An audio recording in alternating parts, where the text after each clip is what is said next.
Good evening, welcome to left and right. దేశంలో ఇప్పుడు అసహనం విపరీతంగా పెరిగిపోయింది.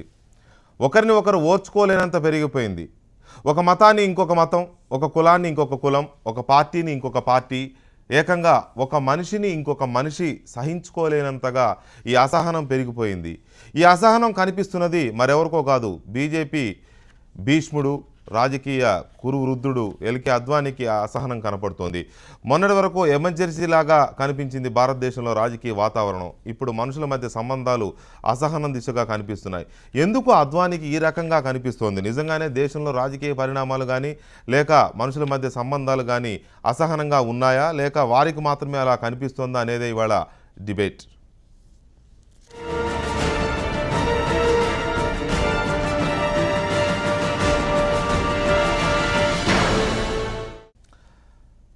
Right, welcome back. ఈ డిబేట్లో పాల్గొనడానికి ఇవాళ భారతీయ జనతా పార్టీ అధికార ప్రతినిధి రఘునందన్ రావు గారు, అలాగే టీవీ రావు గారు హేతువాద సంఘం నాయకులు, ఇక శశిధర్ గారు విశ్వ హిందూ పరిషత్ నాయకులు స్టూడియోలో ఉన్నారు. ఇక శ్రీనివాసరావు గారు సిపిఎం జాతీయ నాయకులు ఢిల్లీ నుంచి ప్రత్యక్ష ప్రసారంలో అందుబాటులో ఉన్నారు. మరి కాసేపట్లో కాంగ్రెస్ పార్టీ అధికార ప్రతినిధి అద్దంకి దయాకర్ గారు కూడా మనతో జాయిన్ అవుతారు.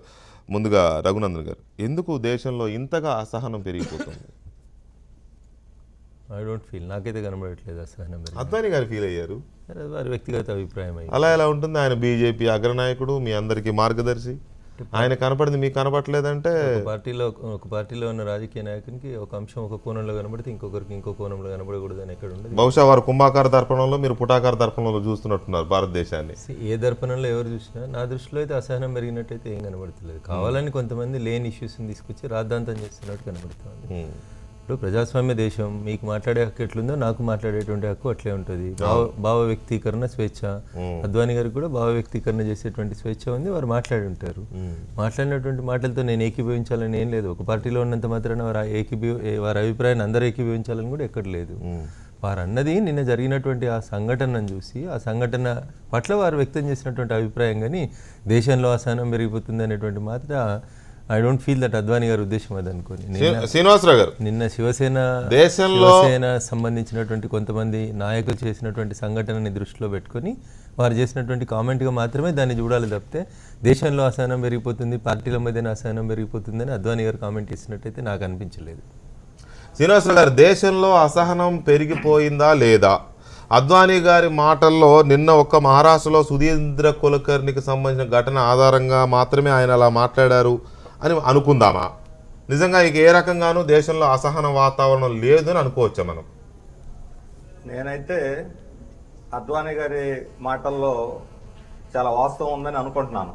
ఎందుకంటే ఆయనతో రాజకీయంగా మేము విభేదించవచ్చు, ఆయన ఒక సిద్ధాంతం మాది ఒక సిద్ధాంతం. కానీ ఈరోజు దేశంలో జరుగుతున్న ఘటనలు, నిన్న బొంబాయిలో కస్తూరి మీద, సుధీంద్ర కులకర్ణి మీద జరిగినటువంటి దాడి మాత్రమే కాదు ఇది. దీన్ని ఐసోలేట్గా చూడటం కూడా కరెక్ట్. అంతకుముందు 4 రోజుల ముందు మన గులాం అలీ గజల్, పాకిస్తాన్ ఇచ్చిన గజల్ ప్రముఖ గాయకుడు, అతని మీద అతన్ని జరగటం లేదు, ఇక్కడ పాడటానికి పాల్గొనడానికి లేదని అంటే అక్కడి నుంచి పంపించేశారు, వేరే రాష్ట్రంలోకి వెళ్ళి చేశారు.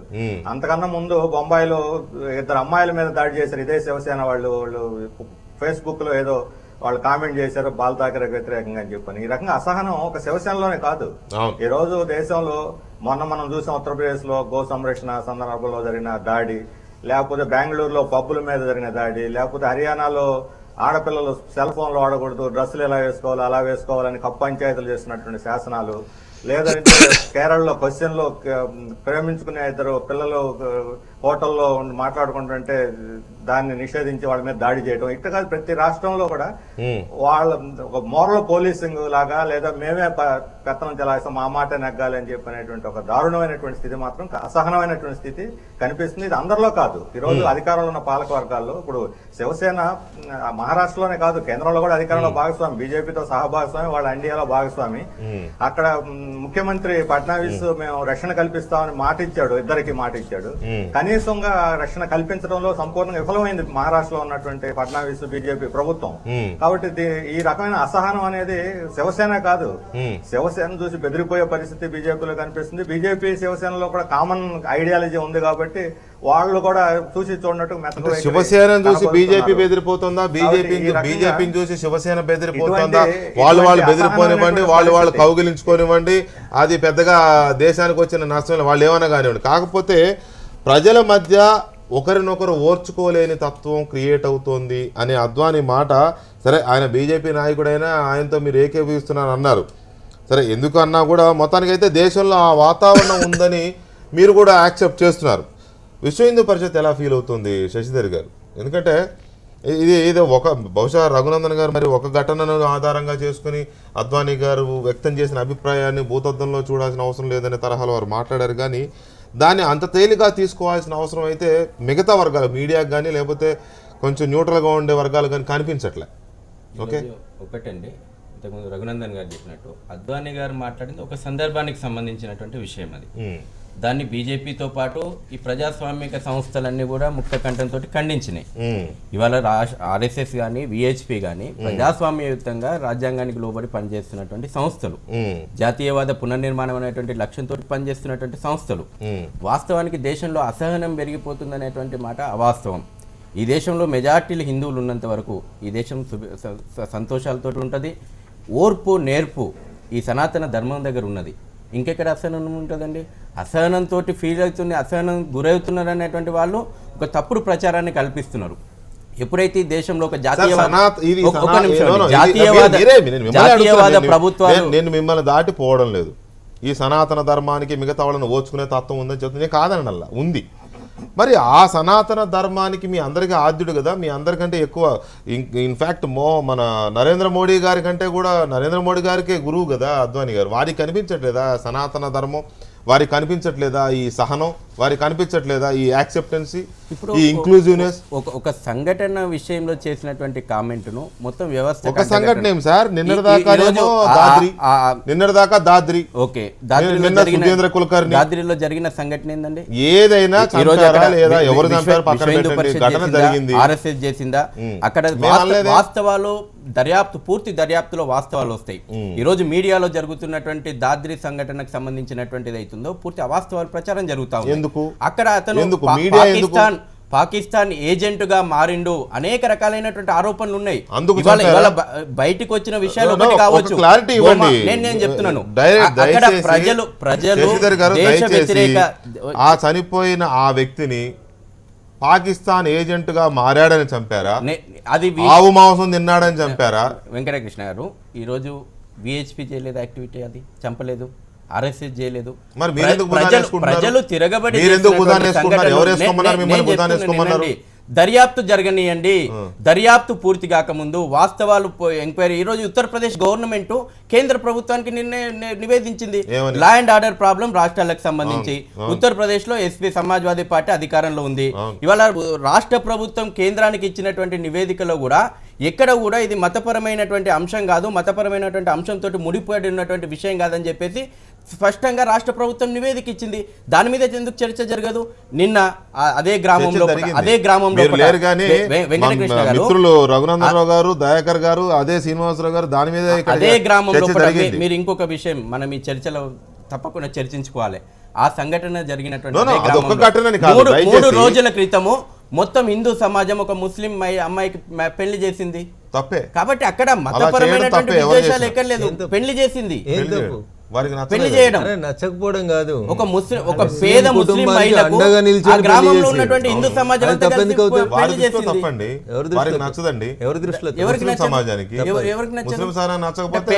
పేద ముస్లిం మహిళను హిందూ సమాజం తోటి హిందూ సమాజం ఆదుకోవడం ఈ రోజు దేశంలో నచ్చదా? ఇదా సెక్యులరిజం? ఈ రకమైనటువంటి వాతావరణాన్ని మనం కోరుకుంటుంది. శశిధర్ గారు, రఘునందన్ గారికి మీకు కనిపించే మంచి వాతావరణం, మీ ఇద్దరికి కనిపించే ఒక అందరినీ కలుపుకుపోయే గుణం భారతీయ సమాజంలో అద్వానీ గారికి ఎందుకు కనిపించట్లేదు? నా క్వశ్చన్. పోనీ మీరు చెప్పగలరా అద్వానీ అసహనంతో ఉన్నాడని చెప్పండి, పోనీ. చర్చ లేదు, మరి అది అనరు ఇది అనరు. రావు గారు అద్వానీ గారికి కనపడింది. నిజంగా భారతీయ సమాజంలో వాళ్ళ అసహన వాతావరణం ఉందా లేదా? ఆయన చాలా సెన్సిటివ్గా ఉన్నట్టు ఇప్పుడు ఈ రోజున ఇక్కడ మాట్లాడిన బీజేపీ పరోక్షంగా ఆయన ఏదో కామెంట్ చేశాడని చెప్తున్నారు.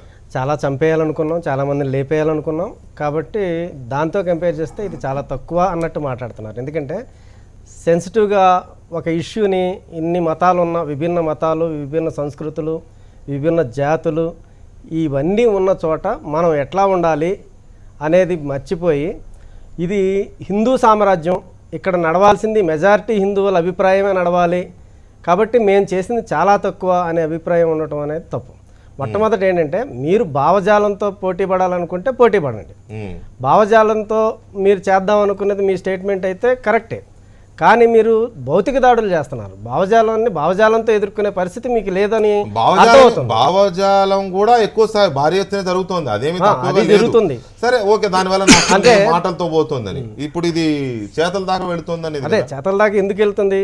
భావజాలంలో పట్టు లేదు, వాళ్ళ మతం సంస్కరించుకోవడం లేదు, వస్తున్న సంఘటనలకు మతానికి ముడిపెట్టొద్దు. అంతే కదా. ఇప్పుడు జరిగిన సంఘటన మతం కాకపోతే మేము చెప్తా ఉన్నాము, పాకిస్తాన్ కమలానంద మీద దాడి జరిపి ఒరిస్సాలో జరిగినప్పుడు ఈ క్రిస్టియన్ మతం గురించి వ్యక్తులు సంస్థలు మాట్లాడారు. తస్లిమా నస్రీన్ పైన దాడి జరిగిన ముస్లిం మతం మొన్న రాహుల్ ఈశ్వరన్ కేరళలో ఒక సైబర్ సెక్యూరిటీ మీద ఒక యూనివర్సిటీ లోపల లెక్చర్ ఇవ్వడానికి పోయి వస్తుంటే అక్కడ కొన్ని సంస్థలు గోమాంసం నిషేధించాలని చెప్పి తన వ్యక్తిగత స్వేచ్ఛ ఆయన మాట్లాడతాడు. ఆయన మీద దాడి జరిగినప్పుడు ఈ సంస్థలు శక్తులు మాట్లాడరు. కేవలం ఈ రోజు వెంకటకృష్ణ గారు ఇవాళ ఒక జాతీయవాద ప్రభుత్వం ఉన్నది కాబట్టి జరిగిన చిన్న చిన్న సంఘటనలను పెద్ద ఎత్తున చర్చ జరగడం చూస్తుంది.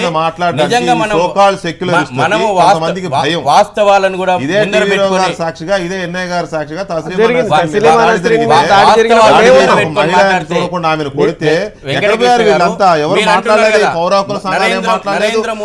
రాష్ట్ర ప్రభుత్వం దాడి చేసిన ఎంఐఎం నాయకుల మీద కేసులు పెట్టిన వారిని శిక్షించిన పాపాన పోలేదు.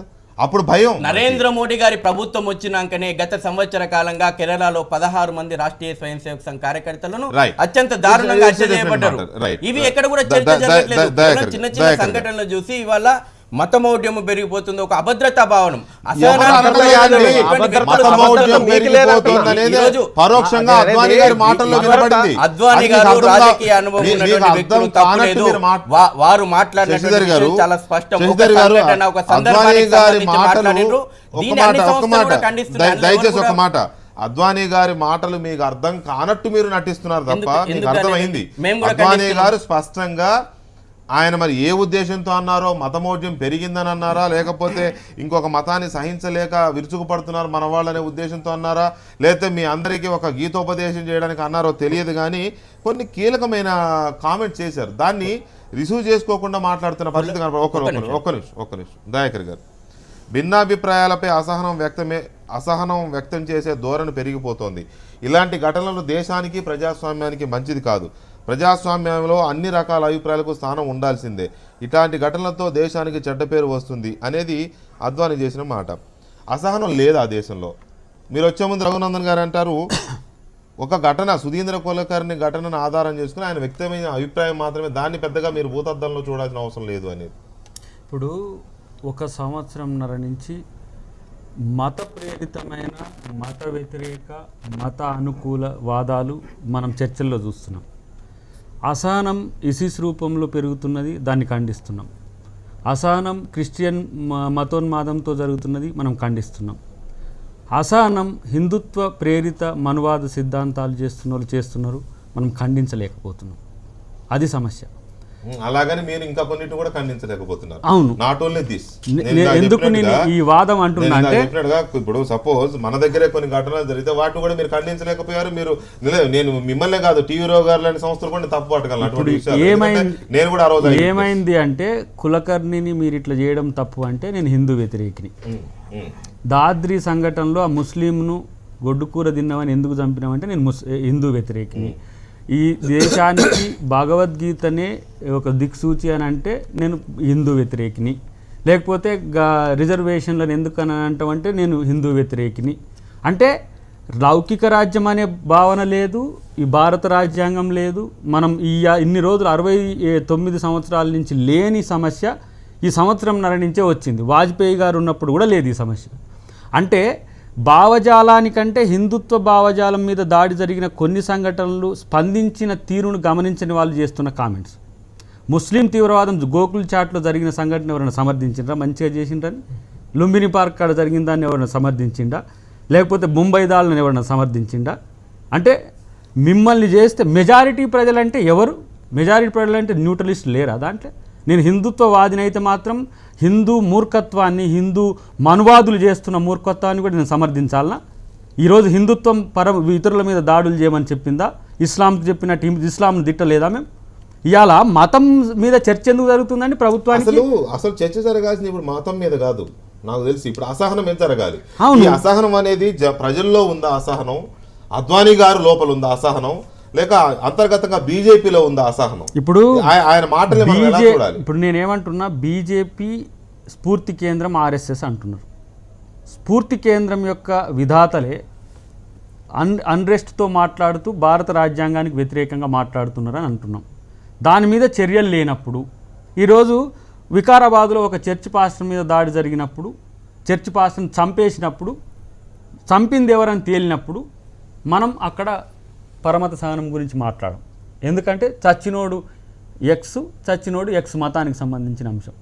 ఇటువైపు ముస్లింలు చేసిన దాడుల్లో జరిగిపోయిన హిందువుల గురించి వచ్చినప్పుడు మాట్లాడినప్పుడు వీళ్ళకి కనపడట్లే. మనం మధ్యన ఉన్నమే లౌకిక తత్వము, ఈ దేశంలో ఇన్ని కులాలు ఉన్నాయి, ఇన్ని మతాలు ఉన్నాయి, ఇన్ని వర్గ వైరుధ్యాలు ఉన్నాయని చెప్పి మనం అనుకుంటాం. చూసినా మనం ఇప్పుడు ఎదవలం అన్నట్టు ఇలా దృష్టిలో మనకు ఇది పనికిరాదన్నట్టు. అంటే వీళ్ళు మాత్రమే హిందుత్వానికి ప్రతీకలు. నేను పర్టికులర్గా చెప్తున్నా, మనువాద అనుకూలురు మాత్రమే ఈరోజు ఇలాంటి సంఘటనలకు పురిగొలుపుతున్నారు. దాన్ని సమర్థించే ఎవరైనా సరే మనువాదుల యొక్క శిష్యులే అంట. ఒకవేళ వాడు గనక ఎవడైనా మనువాదాన్ని గనక సమర్థిస్తే వాళ్ళ మీద కూడా రేపు అద్వానీ గారి వ్యాఖ్యలకి పూర్తి సపోర్ట్ దొరుకుతుంది. అటు శ్రీనివాసరావు గారి దగ్గర నుంచి కానీ, రావు గారి దగ్గర నుంచి కానీ, దయాకర్ దగ్గర నుంచి కానీ. నేనేం చెప్పినాను వెంకటకృష్ణ గారు డిబేట్ ప్రారంభంలో, అది వారి వ్యక్తిగతమైనటువంటి అభిప్రాయం అని చెప్తా ఉన్నాను. నేను అది తప్పు అని నేను అనలేదు. అద్వానీ గారు మాట్లాడింది తప్పు అని నేను చెప్పలేదు. అద్వానీ గారు మాట్లాడింది ఆ సంఘటనను ఉద్దేశించి మాత్రమే అనేది మీరు అన్వయించుకోవాలి. అంతేగాని ఎవరికి దోచినట్టు వాళ్ళు అన్వయించుకొని మేము సిద్ధాంతపరంగా వైరుధ్యం ఉన్నప్పటికీ కూడా అద్వానీ గారు మాట్లాడినటువంటి మాట కరెక్టే. పశ్చిమ బెంగాల్లో జరిగింది, జమ్మూ కాశ్మీర్లో జరిగింది, దాద్రీలో జరిగింది. శ్రీనివాసరావు గారు 100 చెప్తూ వస్తున్నారు. కాంగ్రెస్ 10 ఏళ్ల పాలన లోపల 1000 సంఘటనలు కూడా జరిగినాయి. ఇందాక మీరు అడిగిన తస్లీమా నస్రీన్ సంఘటన లోపల ఏం జరిగిందో చెప్పమనండి. ఎమ్మెల్యేలు కొట్టిర్రు, కేసు పెట్టినరా, ఏం సెక్షన్లు పెట్టినరు, నెట్టేసిర్రు, ఆమెను తోసేసిర్రు. ఒక మహిళ అని కూడా చూడకుండా ఎటుపోయినాయి మహిళా హక్కుల సంఘాలు, హేతువాద సంఘాలు ఎటుపోయినాయి, ఎవరు ఖండించారు,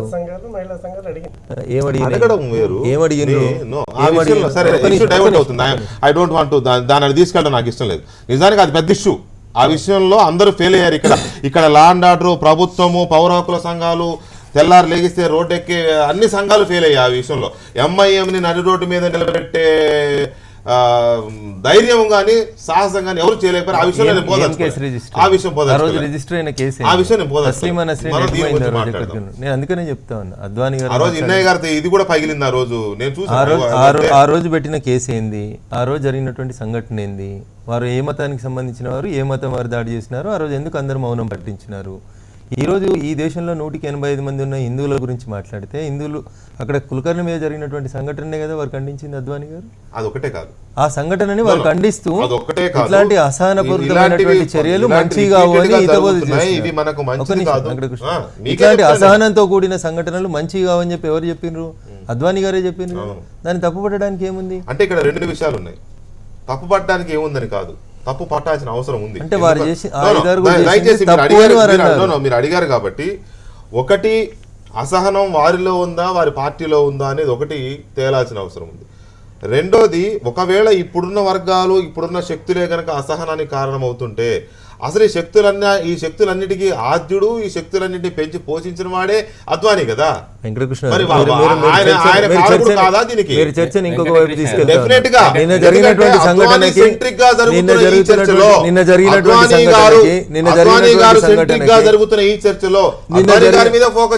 జరిగినటువంటి సంఘటనకి భారతీయ జనతా పార్టీకి ఎట్లాంటి సంబంధం లేదు. అది చాలా స్పష్టంగా భారతీయ జనతా పార్టీ ఖండించింది, కేంద్ర ప్రభుత్వం ఖండించింది, అద్వానీ గారు కూడా ఖండించినారు.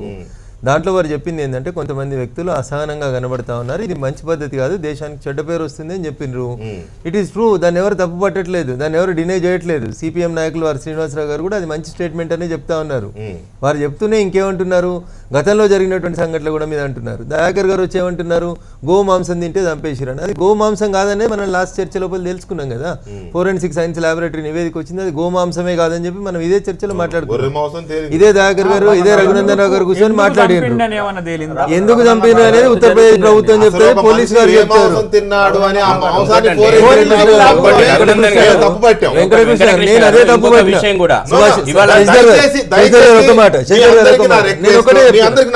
ఒకటే మాట చెప్తున్నా, తీసుకెళ్ళట్లేదు, వాస్తవాలే చర్చిస్తున్నాం. ఒకటి లేదు, అసలు ఈ అసహనానికి హేతువే అద్వానీ గారు కాదా? అరే 100% 100% సహనం కలిగిన నాయకుడు, ఈ దేశంలో సుదీర్ఘ రాజకీయ అనుభవం ఉన్నటువంటి నాయకుడు, ఒక సంఘటన పట్ల స్పాంటేనియస్ గా స్పందిస్తూ మాట్లాడినటువంటి ఒక మాట అది. దాన్ని మనం తప్పు పట్టాల్సినటువంటి అవసరం ఏముంటది? రఘునందనరావు గారు చెప్పండి శ్రీనివాసరావు గారు, మీరు మొదట్లో మాట్లాడినప్పుడు మీరు ఏకీభవించడం లేదు అద్వానీ గారితో అని చెప్పారు. అది వారి వ్యక్తిగత అభిప్రాయం అని చెప్తా ఉన్నాను. ఒక్క నిమిషం, అది వారి వ్యక్తిగత అభిప్రాయం అని చెప్తా ఉన్నాను. అప్పుడు శ్రీనివాస్ గారు అది వారి వ్యక్తిగత అభిప్రాయం. అది వారి వ్యక్తిగత అభిప్రాయం అంటున్నాను. అద్వానీ గారు చెప్పినటువంటి మాట ఇదేమో అద్వానీ గారి వ్యక్తిగత అభిప్రాయం, దాన్ని పట్టించుకోవాల్సిన తరహాలో మాట్లాడతారు. ఒకటి నిన్నటికి నిన్న మోహన్ భగవత్ గారు మొన్నేమో రిజర్వేషన్ల గురించి మాట్లాడితే బీజేపీ అధికారంలోకి వచ్చినప్పుడల్లా అబద్ధాల ముఠాలు ఏవో చెబుతూ ఉంటాయి, పట్టించుకోవద్దని మోడీ గారు అంటారు. అంటే మోహన్ భగవత్ అబద్ధాల ముఠా నాయకుడా? అద్వానీ గారి మాటలు పట్టించుకోవాలి. పార్టీకి రథ సారథి, మీరు ఒక రథాన్ని సృష్టించి 2 సీట్ల అబద్ధాల మూట అనే మాట మోడీ గారు మాట్లాడలేదు. అబద్ధాల మూట అనే పదం వాడలేదు. వారు ఏం మాట్లాడినరు, కొంతమంది వ్యక్తులు మాట్లాడుతున్నటువంటి మాటలని, అది ఇంక్లూడింగ్ నేను మాట్లాడినా మీరు పట్టించుకోవద్దు అన్నారు మోడీ గారు. ముఠాలు అధికారంలోకి వచ్చిన ప్రతిసారి ఇలాంటి దుష్ప్రచారం చేస్తుంటాయని చెప్పారు. శ్రీనివాసరావు గారు మళ్ళీ అదే క్వశ్చన్, అద్వానీ గారిలో ఉన్న అసహనమా ఇది, లేక అసలు ఈ అసహనానికి హేతు బిందువు మూల బిందువు ఆయన కాదా? ఇది అంటే వ్యక్తుల గురించి కన్నా కూడా వాళ్ళ ఐడియాలజీ ఏ రకంగా ప్రజలను ప్రభావితం చేస్తున్నది. ఇప్పుడు శివసేన అనేది ఒక ఐసోలేటెడ్ కాదు. ఇప్పుడు రఘునందనరావు గారు అక్కడ ఉన్నారు, ఒక విషయం చెప్పాలి, వాళ్ళు శివసేనలో అసహనం ఉందా లేదా, వాళ్ళు ఏదో సహనంతో చేశారే దాడి. సిపిఎం లో అసహనం ఉందా లేదా సిపిఎం లో అసహనం ఉందా లేదా శివసేనలో అసహనం ఉందా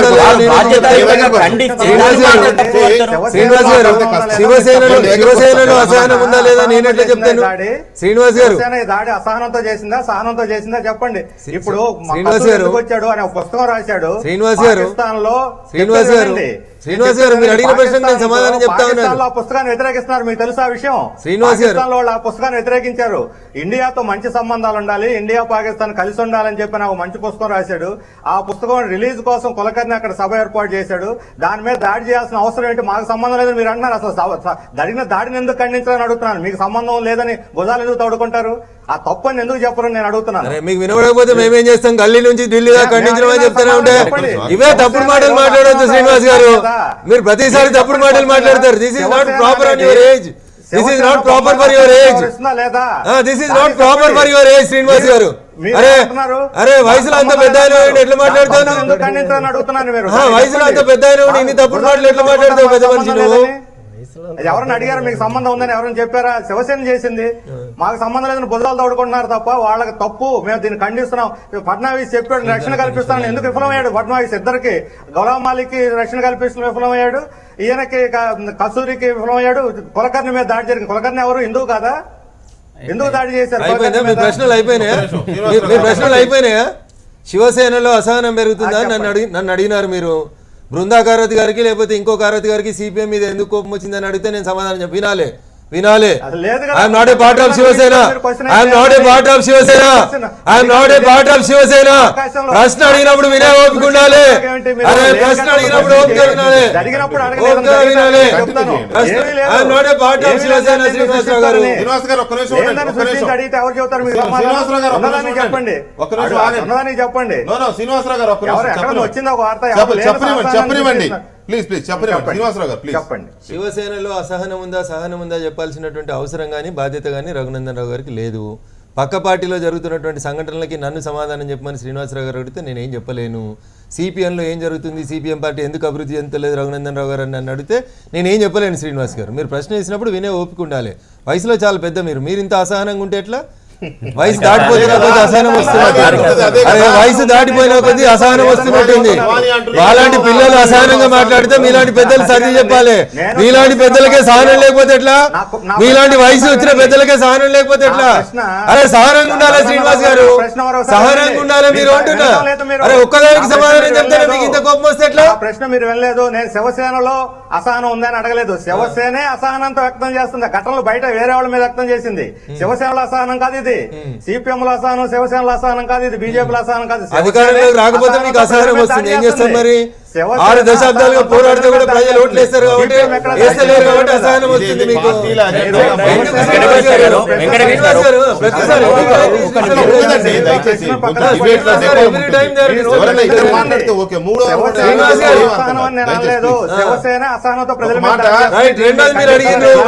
రెండోది మీరు అడిగినారు భారతీయ జనతా పార్టీ ఎందుకు ఖండించలేదని మీరు అడిగినారు.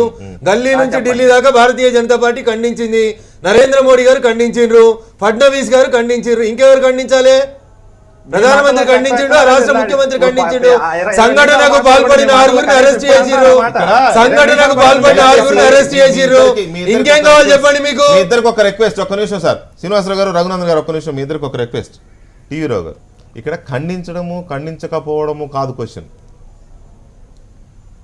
ప్రజల మధ్య, వర్గాల మధ్య, శక్తుల మధ్య, పార్టీల మధ్య, వివిధ గ్రూపుల మధ్య, మీరు ఏ సమూహాల మధ్య, రాష్ట్రాల మధ్య, ఇంకా ఆ మాటకు వస్తే జాతుల మధ్య, ఏ రకంగా తీసుకున్నా అసహనం ఉందా లేదా? ఇదే శివసేన అసహనంతో ఎందుకుంది? ఉంది, నిజంగానే ఉంది కాబట్టి దాడి జరిగింది.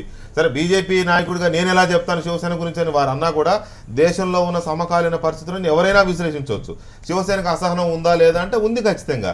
సుధీంద్ర కులకర్ణి కూడా అసహనం ఉందా లేదా అంటే ఖచ్చితంగా ఉండవచ్చు. ఇప్పుడు శ్రీనివాస్ గారు ఒక ప్రశ్న అడిగాడు. పాకిస్తాన్ లో ఆ పుస్తకం రిలీజ్ అయిందా?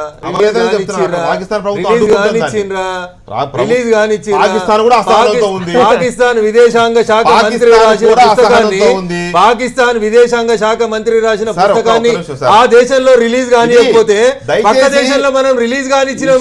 మా ముఖ్యమంత్రి గారు బందోబస్తు ఇస్తే బందోబస్తు ఇవ్వలేదంటాడు. ఒక మాట, పాకిస్తాన్ లో రిలీజ్ కాకపోవడం కారణం ఏంటంటే భారత పాకిస్తాన్ సంబంధాలు మెరుగుపడాలని ఆ రచయిత రాశాడు కాబట్టి అది పాకిస్తాన్ కి ఇష్టం లేదు. రాసింది ఎవరు? రాసింది ఎవరైతే దయాకర్ గారు చెప్పిన మైనారిటీ వర్గమే కదా రాసింది. రెండు దేశాలు బాగుండాలని కోరుకునేది ఒక ముస్లిమే కదా. దాన్ని ఎందుకు ఖండిస్తుంది ఆ దేశం? ఇది ఇప్పుడు నేను చెప్పిన అన్ని సెక్షన్స్ మధ్య వ్యవహారం కాదు. అసహనం ఉందా లేదా అనేది ఇష్యూ. పాకిస్తాన్ వాళ్ళు మూర్ఖత్వంతో ఉన్నారు. వాళ్ళు మూర్ఖత్వంతో ఉన్నారు కాబట్టి మనం కూడా ఉన్నాము అని చెప్పుకున్నట్టే ఉంది. అది వాళ్ళు మూర్ఖత్వంతో ఉండి వాళ్ళు సత్సంబంధాలను ఒప్పుకోనప్పుడు మనం ఒప్పుకోవడానికి ఏం ప్రాబ్లం? మనం ఒప్పుకోవడానికి ఆ పుస్తకంలో రిలీజ్ కాకముందే ఏముందో కంటెంట్ తెలియకముందే ఒక మనిషి మీద మొత్తం మడ్డాయిలు తీసుకొచ్చి రాసే అసహనం, దాన్ని ఖండించాల్సిన అవసరం ఉంది కదా. శివసేన పార్టీ వేరే అవ్వచ్చు కానీ ఖండించాల్సిన బాధ్యత బీజేపీ.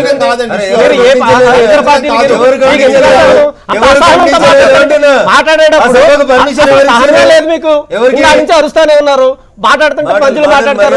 మర్యాద మీకు మర్యాద ఉందా? మీకు మర్యాద ఉందా? ఇంకా నుంచి మాట్లాడుతున్నారు ఇష్టం వచ్చినట్టు. ఆయన వయసుతో వయసు గురించి మాట్లాడుతున్నారు. మాట్లాడేటప్పుడు ఎట్లా మాట్లాడాలి? అసహనం ఏంటి? మాట్లాడుతున్నప్పుడు మీకు అసహనం ఏంటి? మేము మాట్లాడుతున్నప్పుడు మీకు అంత అసహనం ఏంటి? మాట్లాడేటప్పుడు ఆగండి.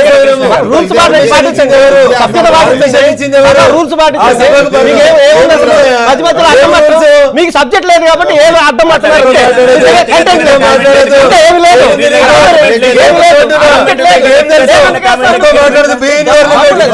నీకున్న సబ్జెక్ట్ ఏంటి? అరే ఎక్కువ మాట్లాడుతున్నావు, పోనీ సబ్జెక్ట్ లేదని. నీకున్న సబ్జెక్ట్ ఏంటి? ఏం సబ్జెక్ట్ ఉంది నీకు? ఏ గవర్నమెంట్ ఉంది? నువ్వు సవరణ ఉండు.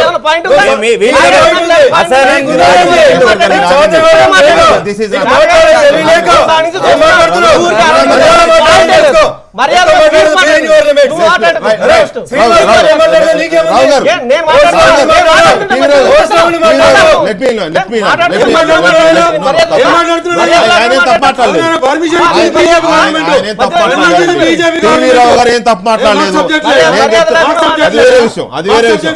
టీవీ రావు గారు ఏం తప్పు మాట్లాడలేదు.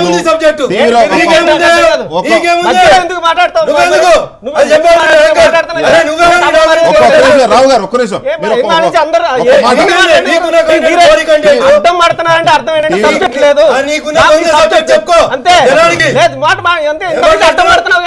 సబ్జెక్ట్ మాట్లాడుతుంటే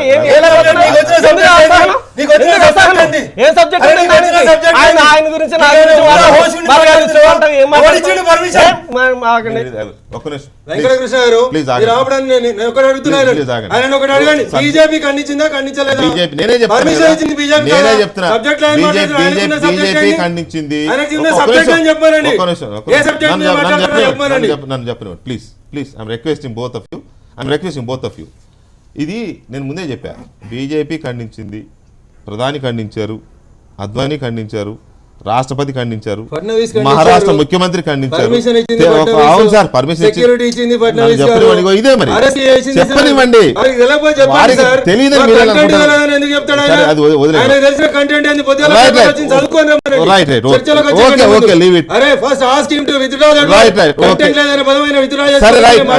విషయం అది కాదు. ఒక మాట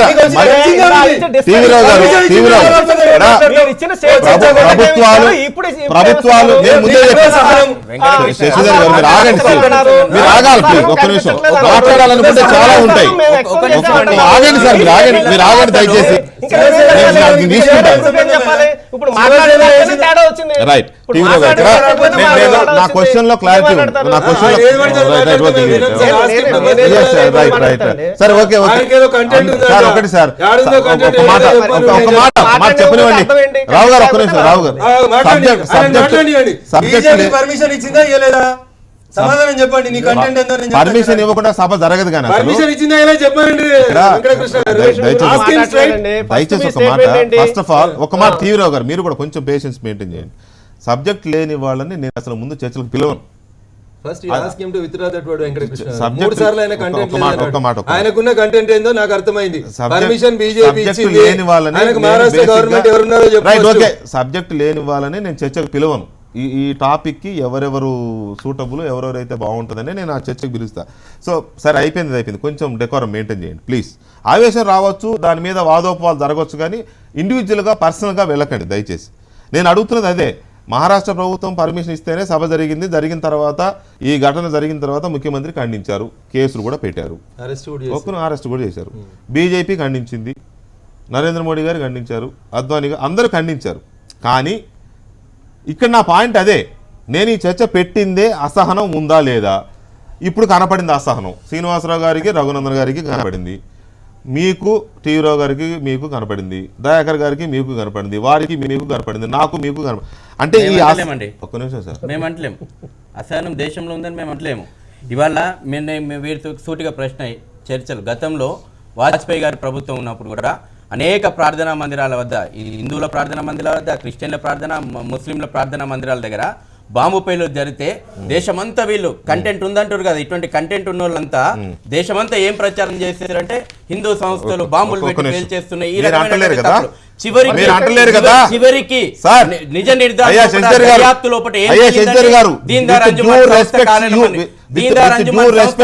తెలిసింది. ప్రచారం చేసి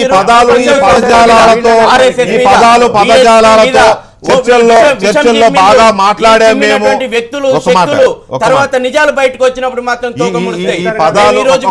శ్రీనివాసరావు గారు ఒక నిమిషం, ఈ పదజాలాలతో భావావేశంతో బాగా తర్ఫీదు పొందిన అద్భుతమైన ఆరేషన్తో చర్చల్లో బాగా మాట్లాడడం చెప్పుకోవడానికి పనికొస్తుందేమో, కానీ చెప్పండి మేము అనలేదు అసహనం ఉందని మేము అనలేదు అంటున్నారు కదా.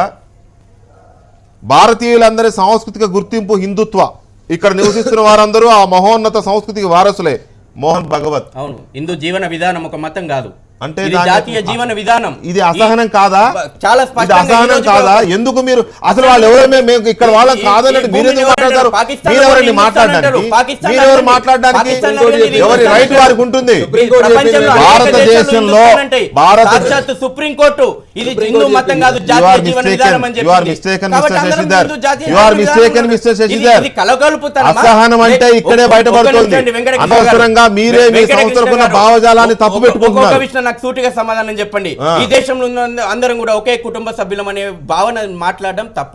ప్రపంచం అసహనమా? ఇదంతా ప్రపంచం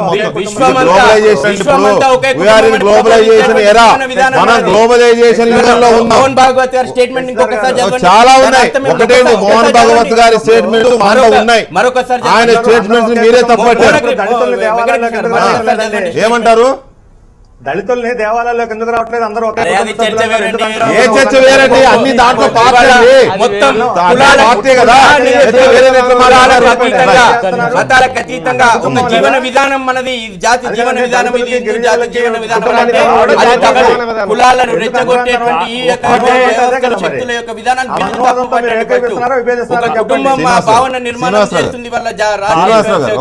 ఒక మాట హిందుత్వలో జరుగుతున్న ఈ భావ సంఘర్షణ మీద మాట్లాడే ప్రతివాడిని ఏదో హిందుత్వకు వ్యతిరేకంగా ఒక్కో నిమిషం మీకు ముందు అసహనం కాదు, ముందు ఓపిక తెచ్చుకోండి. కొంచెం అసహనం పక్కన పెట్టండి, ముందు ఓపిక చెప్పి అవతల వాళ్ళు చెప్తున్నారు కదా, మేము వింటున్నాం, మీరు వినట్లేదు. Just wait please, just wait. హిందుత్వలో జరుగుతున్న భావావేశాన్నో లేకపోతే ఈ అంతర్గత భావ సంఘర్షణను చర్చిస్తున్న ప్రతివాడిని, ప్రశ్నిస్తున్న ప్రతివాడిని, లేదు దాని మీద సంజాయిషి అడిగిన వాడినో లేకపోతే అర్థం కాక తాత్పర్యం అడిగిన ప్రతివాడిని వాడేదో హిందూ అయినప్పటికీ కూడా వాడు హిందూ వ్యతిరేకంగా ముద్రేసే మీ ప్రయత్నం, ఒక్క నిమిషం సార్, వాడిని హిందూ వ్యతిరేకంగా ముద్రేసే మీ ప్రయత్నం ఉందే, అది అసహనానికి కారణం. అద్వానీ గారు చెప్పింది అదే. ఒకవేళ ఆయనకు అసహనం లేకపోతే ఆయన చెప్పిన అసహనాన్ని మేమిలా అర్థం చేసుకోవాల్సి వస్తుంది. ఒకవేళ ఆయన చెప్పింది కనుక అర్థం తప్పైతే ఆయనే అసహనంతో ఉన్నట్టుగా అర్థం చేసుకోవాల్సి వస్తుంది. ఒక్క నిమిషం, మన ఇద్దరం చాలా మాట్లాడారు. ఒక్క నిమిషం చిన్న కన్క్లూజన్. ఇవాళ మోహన్జీ భాగవత్ స్టేట్మెంట్ మీరు కోట్ చేశారు. ఈ దేశంలో ఉన్నటువంటి వారందరం కూడా ఒక జాతి, ఒక కుటుంబ సభ్యులుగా జీవించాలి, మనందరిది కూడా ఒక్కొక్క కుటుంబం అనేటువంటి భావన వారు వ్యక్తం చేస్తారు తప్ప అది అసహనం కింద కనబడుతుంది. ప్రపంచం మొత్తమే కుటుంబం, భారతదేశం గురించి మాట్లాడతారు. మొత్తం మానవాళే ఒక కుటుంబం అనుకుంటున్న రోజులు ఇవి. మొత్తం మానవాళే ఒక కుటుంబంగా మారిపోతే భారతదేశం ఇది ఇదంతా మాట్లాడుకుంటున్నారు. ఇంకా మనం సంకుచితంగా ఉన్నామేమో అనిపిస్తుంది. మన చట్టాలు కూడా మన చట్టాలు అదే సాక్షాత్ సుప్రీంకోర్టు కూడా చెప్పింది ఒక జీవన విధానం అని. అంతర్మదనం అసహనం గురించి జరుగుతున్నది. అసహనం ఆయన అనేది రెండు రకాలుగా కూడా కావచ్చు. హిందుత్వ శక్తుల యొక్క అసహనం కావచ్చు, ముస్లిం శక్తుల యొక్క అసహనం కూడా కావచ్చు. రెండింటిని బేస్ చేసుకోవచ్చు. ఈ రెండింటికి మూల్యం చెల్లించుకునేది ఎవరు? అసహనానికి కారకులైన వాళ్ళ భారత సమాజమా? ఈరోజు ఉత్తరప్రదేశ్లో గుడికి పోయేటప్పుడు తనకు తెలియదు తను చనిపోతా అని, ఒక ముసలి వ్యక్తికి, ఒక దళితునికి ఉన్న పలంగా దాడి చేసి చంపి నువ్వు గుడిలోకి రావద్దన్న దాన్ని ఏ రకమైన అసహనం అనుకోవాలి చెప్పండి నాకు? అది ఎలాంటి ముఖ్యమంత్రి గుడికి వెళ్తే కడిగేసిన దాన్ని ఏమనుకోవాలి మనం? రెండవది, నిన్న ఉత్తరప్రదేశ్లో ఇదే గుర్గాంకి ఒక ఎంత నోయిడా, గ్రేటర్ నోయిడా 50 కిలోమీటర్ల దూరంలో దళితులు పోయి కంప్లైంట్ ఇస్తే బట్టలు కూడా తీసుకొట్టిన దాన్ని ఏ రకమైన అసహనం అనుకోవాలి? ఖైర్లాంజీలో 2006లో జరిగిన మొత్తంగా దళిత కుటుంబాలపై జరిగిన దాన్ని ఏ రకమైన దాడి అనుకోవాలి? నువ్వు రాని అని గుడికి పోకుండా తను ఇంకో గుడికి పోతుండని చంపేసిన దానికి ఏ రకమైన అసహనం అనుకోవాలి? అంటే మీరు చంపేసిన వాటిని మాట్లాడితే మాత్రం హిందుత్వ వ్యతిరేకులము, మీరు అనుకూలంగా ఉంటే, ఇప్పుడు నేనంట కులకర్ణికి మసిబూసే హక్కును ఆ వ్యక్తులకు ఎవరిచ్చిండ్రు? దాద్రిలో ఆ వ్యక్తిని చంపే హక్కు ఎవరు? అంటే చట్టం లేదా ఇక్కడ? న్యాయం లేదా? అంటే పని చేయదా ఈ వ్యవస్థలేమి? మనం ఖండించుకుంటా పోతే ఖండనకే పరిమితం అయితే ప్రభుత్వం ఈరోజు వాళ్ళు చేసే పనులు వాళ్ళు చేస్తారు, రేపు ముస్లిం వాళ్ళు వస్తారు ఈ దేశం మీద దాడి చేస్తారు. మీకేమైనా పోతుందా? ఇప్పుడు ఇట్లా మాట్లాడే వాళ్ళకి ఏమైనా అవుతుందా? ఇన్ని రోజులు కాపాడుకుంటూ వచ్చిన భారత ప్రజాస్వామ్యాన్ని కాస్త, లౌకికత్వాన్ని కాస్త మతాలకే పరిమితమై చేస్తున్న దీన్ని ఏ రకమైన అసహనం అనుకోవాలి? పృథ్వీరాజ్ చౌహాన్ కాంచి 600 సంవత్సరాల తర్వాత హిందూ సామ్రాజ్యం ఏర్పడ్డదని చెప్తున్న మీ భావజాలానికి, అంటే మేము ఇన్ని రోజులు ఉన్నోళ్ళం హిందువులం కాము, ఇక్కడ ఏలినోళ్ళు హిందువులు కారు, పివి నరసింహారావు గారు హిందువు కాదు. ఈరోజు పివి నరసింహారావు గారిని ఏం చేసిండ్రు? బాబ్రీ మసీద్ కూలగొడుతుంటే నిశ్చేష్టుడే చూసిన పివి నరసింహారావు అని చెప్పి ఆయనకేమో హిందుత్వ ముద్ర వేస్తారు. హిందువులంటే బీజేపీ, ఆర్ఎస్ఎస్, విహెచ్ తదితర అనుబంధ సంఘాలు మాత్రమే హిందుత్వానికి ప్రతీక. హిందుత్వం అంటే పరమత సహనం కాదు. హిందుత్వం అంటే మిగతా వాళ్ళకి ఎవరిని కూడా ఏ మతాన్ని కూడా గౌరవించే హక్కు లేదు. జీవన విధానం. ఇప్పుడు లా అండ్ ఆర్డర్ అనేది స్టేట్లకు సంబంధించినటువంటి ఇష్యూ.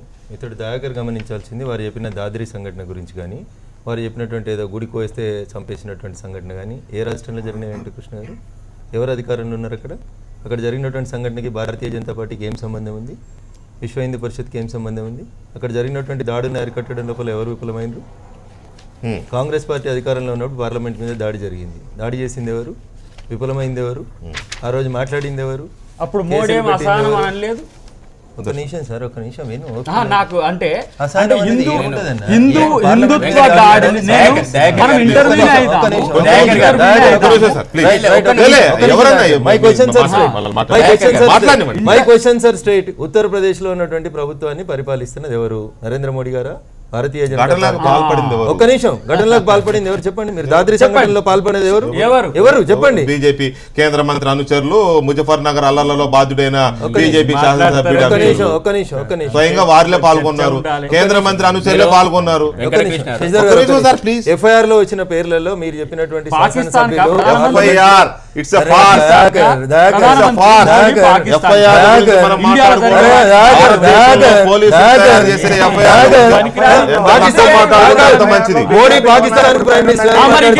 ఇక్కడ జరిగిన హిందువుల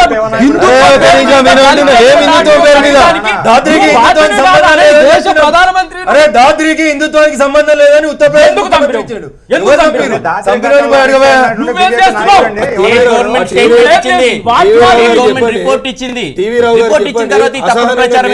శ్రీనివాసరావు గారు అసహనంగా ఉన్నారు, వారిని కంట్రోల్ ఉండమని టీవీ రావు గారు శ్రీనివాసరావు గారు మాట్లాడుతున్నాగా ఇందాక రఘునందన్ మాట్లాడినది అసహనం అని చెప్తాను. అరే మీ టర్న్ వచ్చినప్పుడు మీరు మాట్లాడండి శ్రీనివాస్ గారు, మీ టర్న్ వచ్చినప్పుడు మీరు మాట్లాడండి. ఎందుకు జనానికి వాస్తవాలు తెలియనియరు? ఏం భరించలేము, ఏం భరించలేము. జనాలు మిమ్మల్ని భరిస్తలేరు, జనాలు మిమ్మల్ని భరిస్తలేరు అంటున్నా. జనాలు మీకు జనాలు మిమ్మల్ని ఎన్నడూ భరించలేదు. జనాలు మిమ్మల్ని స్వాతంత్రం వచ్చి నుంచి ఇయ్యలేదాకా భరించలేరు, భవిష్యత్తులో కూడా భరించాలని మిమ్మల్ని. ఎన్నడూ 2% ఓటు రాలేదు, మిమ్మల్ని భరిస్తలేరు. భరించలేదు మీరు మా గురించి మాట్లాడతారు. కాశ్మీర్ నుంచి కన్యాకుమారి దాకా మమ్మల్ని భరిస్తారు. అరే నువ్వు చెప్పిన సిద్ధాంతం ఇంతకు నేను ఎందుకు సిద్ధంగా ఉంటా? అడ్రస్ లైన్ చెప్తే మాటలు అడ్రస్ లైన్ చెప్తే మాటలు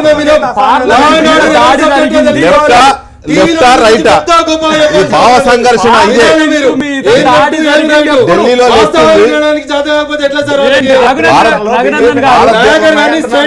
పార్లమెంట్ మీద దాడి జరిగింది ఎవరి ప్రభుత్వం?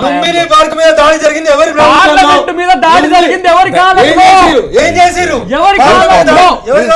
Parliament just you go through. Lumbini park లో ప్రభుత్వం ఉంది, వాజ్పేయి గారు ఉన్నప్పుడు పార్లమెంట్ అయినప్పటికీ కూడా వేర్పాటువాద శక్తులతో నువ్వు కాశ్మీర్లో జతగట్టినావు. వేర్పాటువాద శక్తులతో నువ్వు ఈ రోజు కాశ్మీర్లో జతగట్టినావు. కాశ్మీర్ జెండా ఎగురుతుంటే నువ్వు దేశ సమగ్రత అని మాట్లాడుతున్నావు. పార్లమెంట్ మీద జరిగింది నీ కాలంలో దాడి, అది నాకు పూసే ప్రయత్నం చేస్తుంది. ఒక నిమిషం విను, నేనేం చెప్పినా నీకు? సంఘటనలు జరుగుతున్నప్పుడు law and order problems A state government ఆ స్టేట్ గవర్నమెంట్ చూడాలి అని చెప్తున్నాను. దాన్ని దాకా ఏకీభవిస్తాడా? ఏకీభవించాడు డెఫినెట్లీ.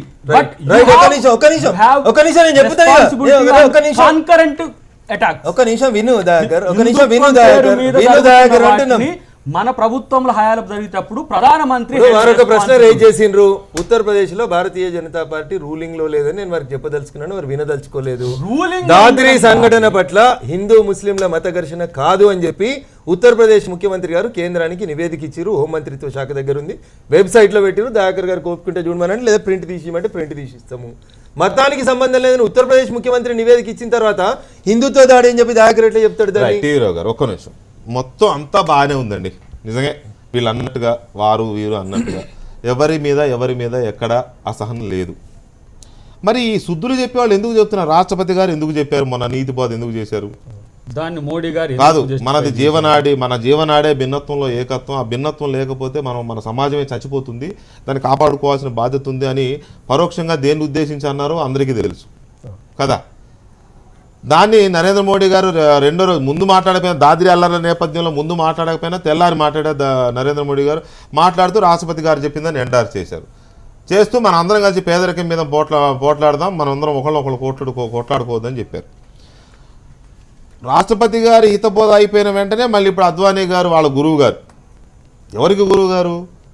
ఎవరైతే ఇవాళ అసహనం లేదు, అంతా బాగుంది, ఇదంతా ఒక కుటుంబం అని అంటున్నారో వారి గురువు గారు చెప్తున్నారు అసహనం పెట్టరేగిపోతుందని. సో ఏమీ లేకుండా అంతా బాగుంటే ఇద్దరు భీష్ములు ఇప్పుడున్న భారత రాజకీయాల్లో వీళ్ళిద్దరే భీష్ములు. వాజ్పేయి గారు చనిపోకపోయినా, వారు సజీవంగా ఉన్నా కూడా ఇక ఆయన అంపశయ్య మీద ఉన్నారు కాబట్టి ఇప్పుడున్న వాళ్ళు వీళ్ళిద్దరినే తీసుకుందాం మనం.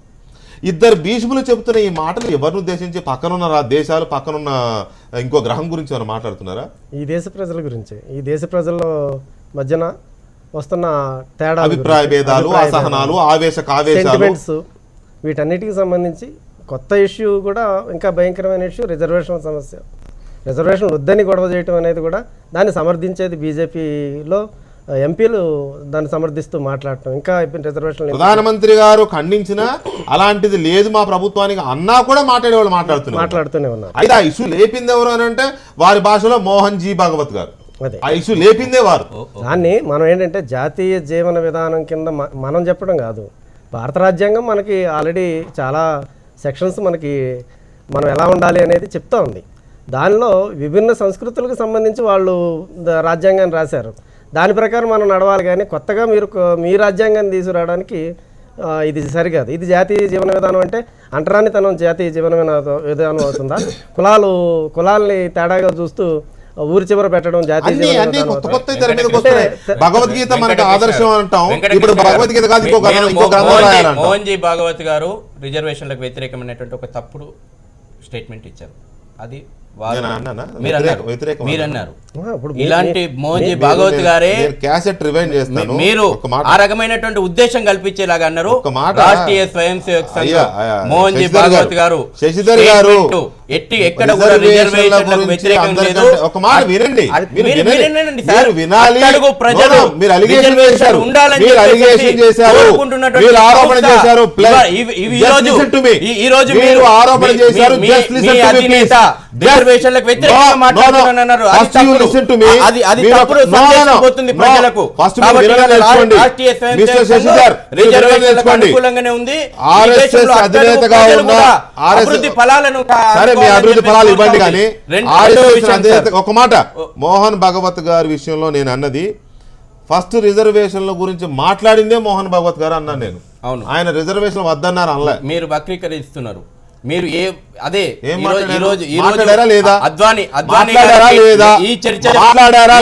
ప్రారంభం నుంచి మోహన్ భగవత్ గారు రిజర్వేషన్ల గురించి మాట్లాడారా లేదా?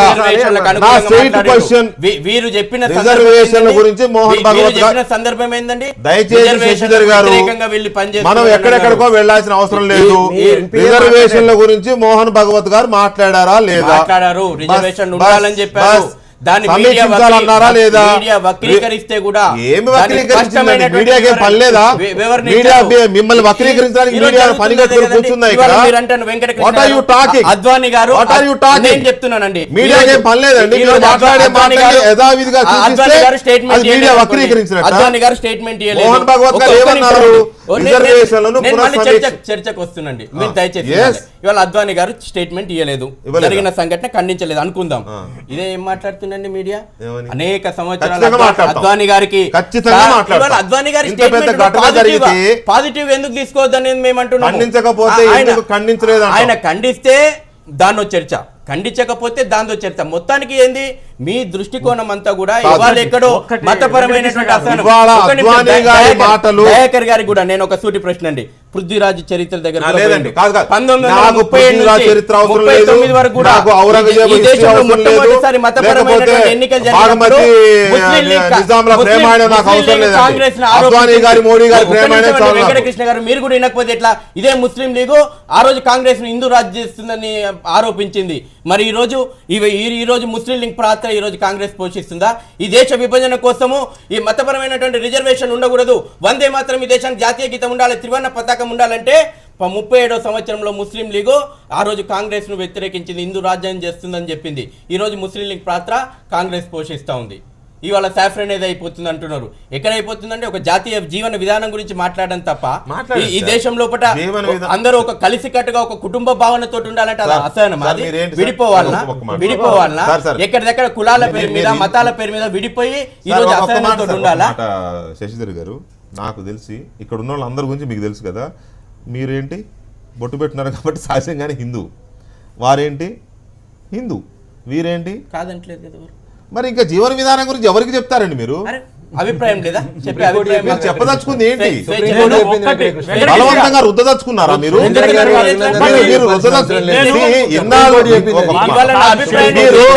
మీరు ఇన్నాళ్ళు ఒక మాట దయాకర్ గారు, ఇన్నాళ్ళు మీరు భారతదేశ ప్రజానీకానికి ఏమి నూరు పోశారు? సరే మీరంటే అది హిందుత్వ సిద్ధాంతాన్ని నమ్మే సంస్థలు కావచ్చు, లేకపోతే మన పెద్దలు కావచ్చు, వాళ్ళు కావచ్చు, వీళ్ళు కావచ్చు, ఎవరైనా కావచ్చు, ఏం మాట్లాడారండి?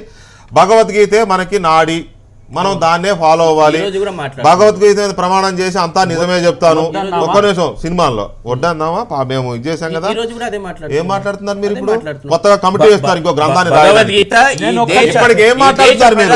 భగవద్గీత రామాయణము మహాభారతం కాదు, మనకి రామాయణం మహాభారతం భగవద్గీత కాదు, ఇంకో పుస్తకం రాద్దామని కొత్త దుకాణం తెరిచారు.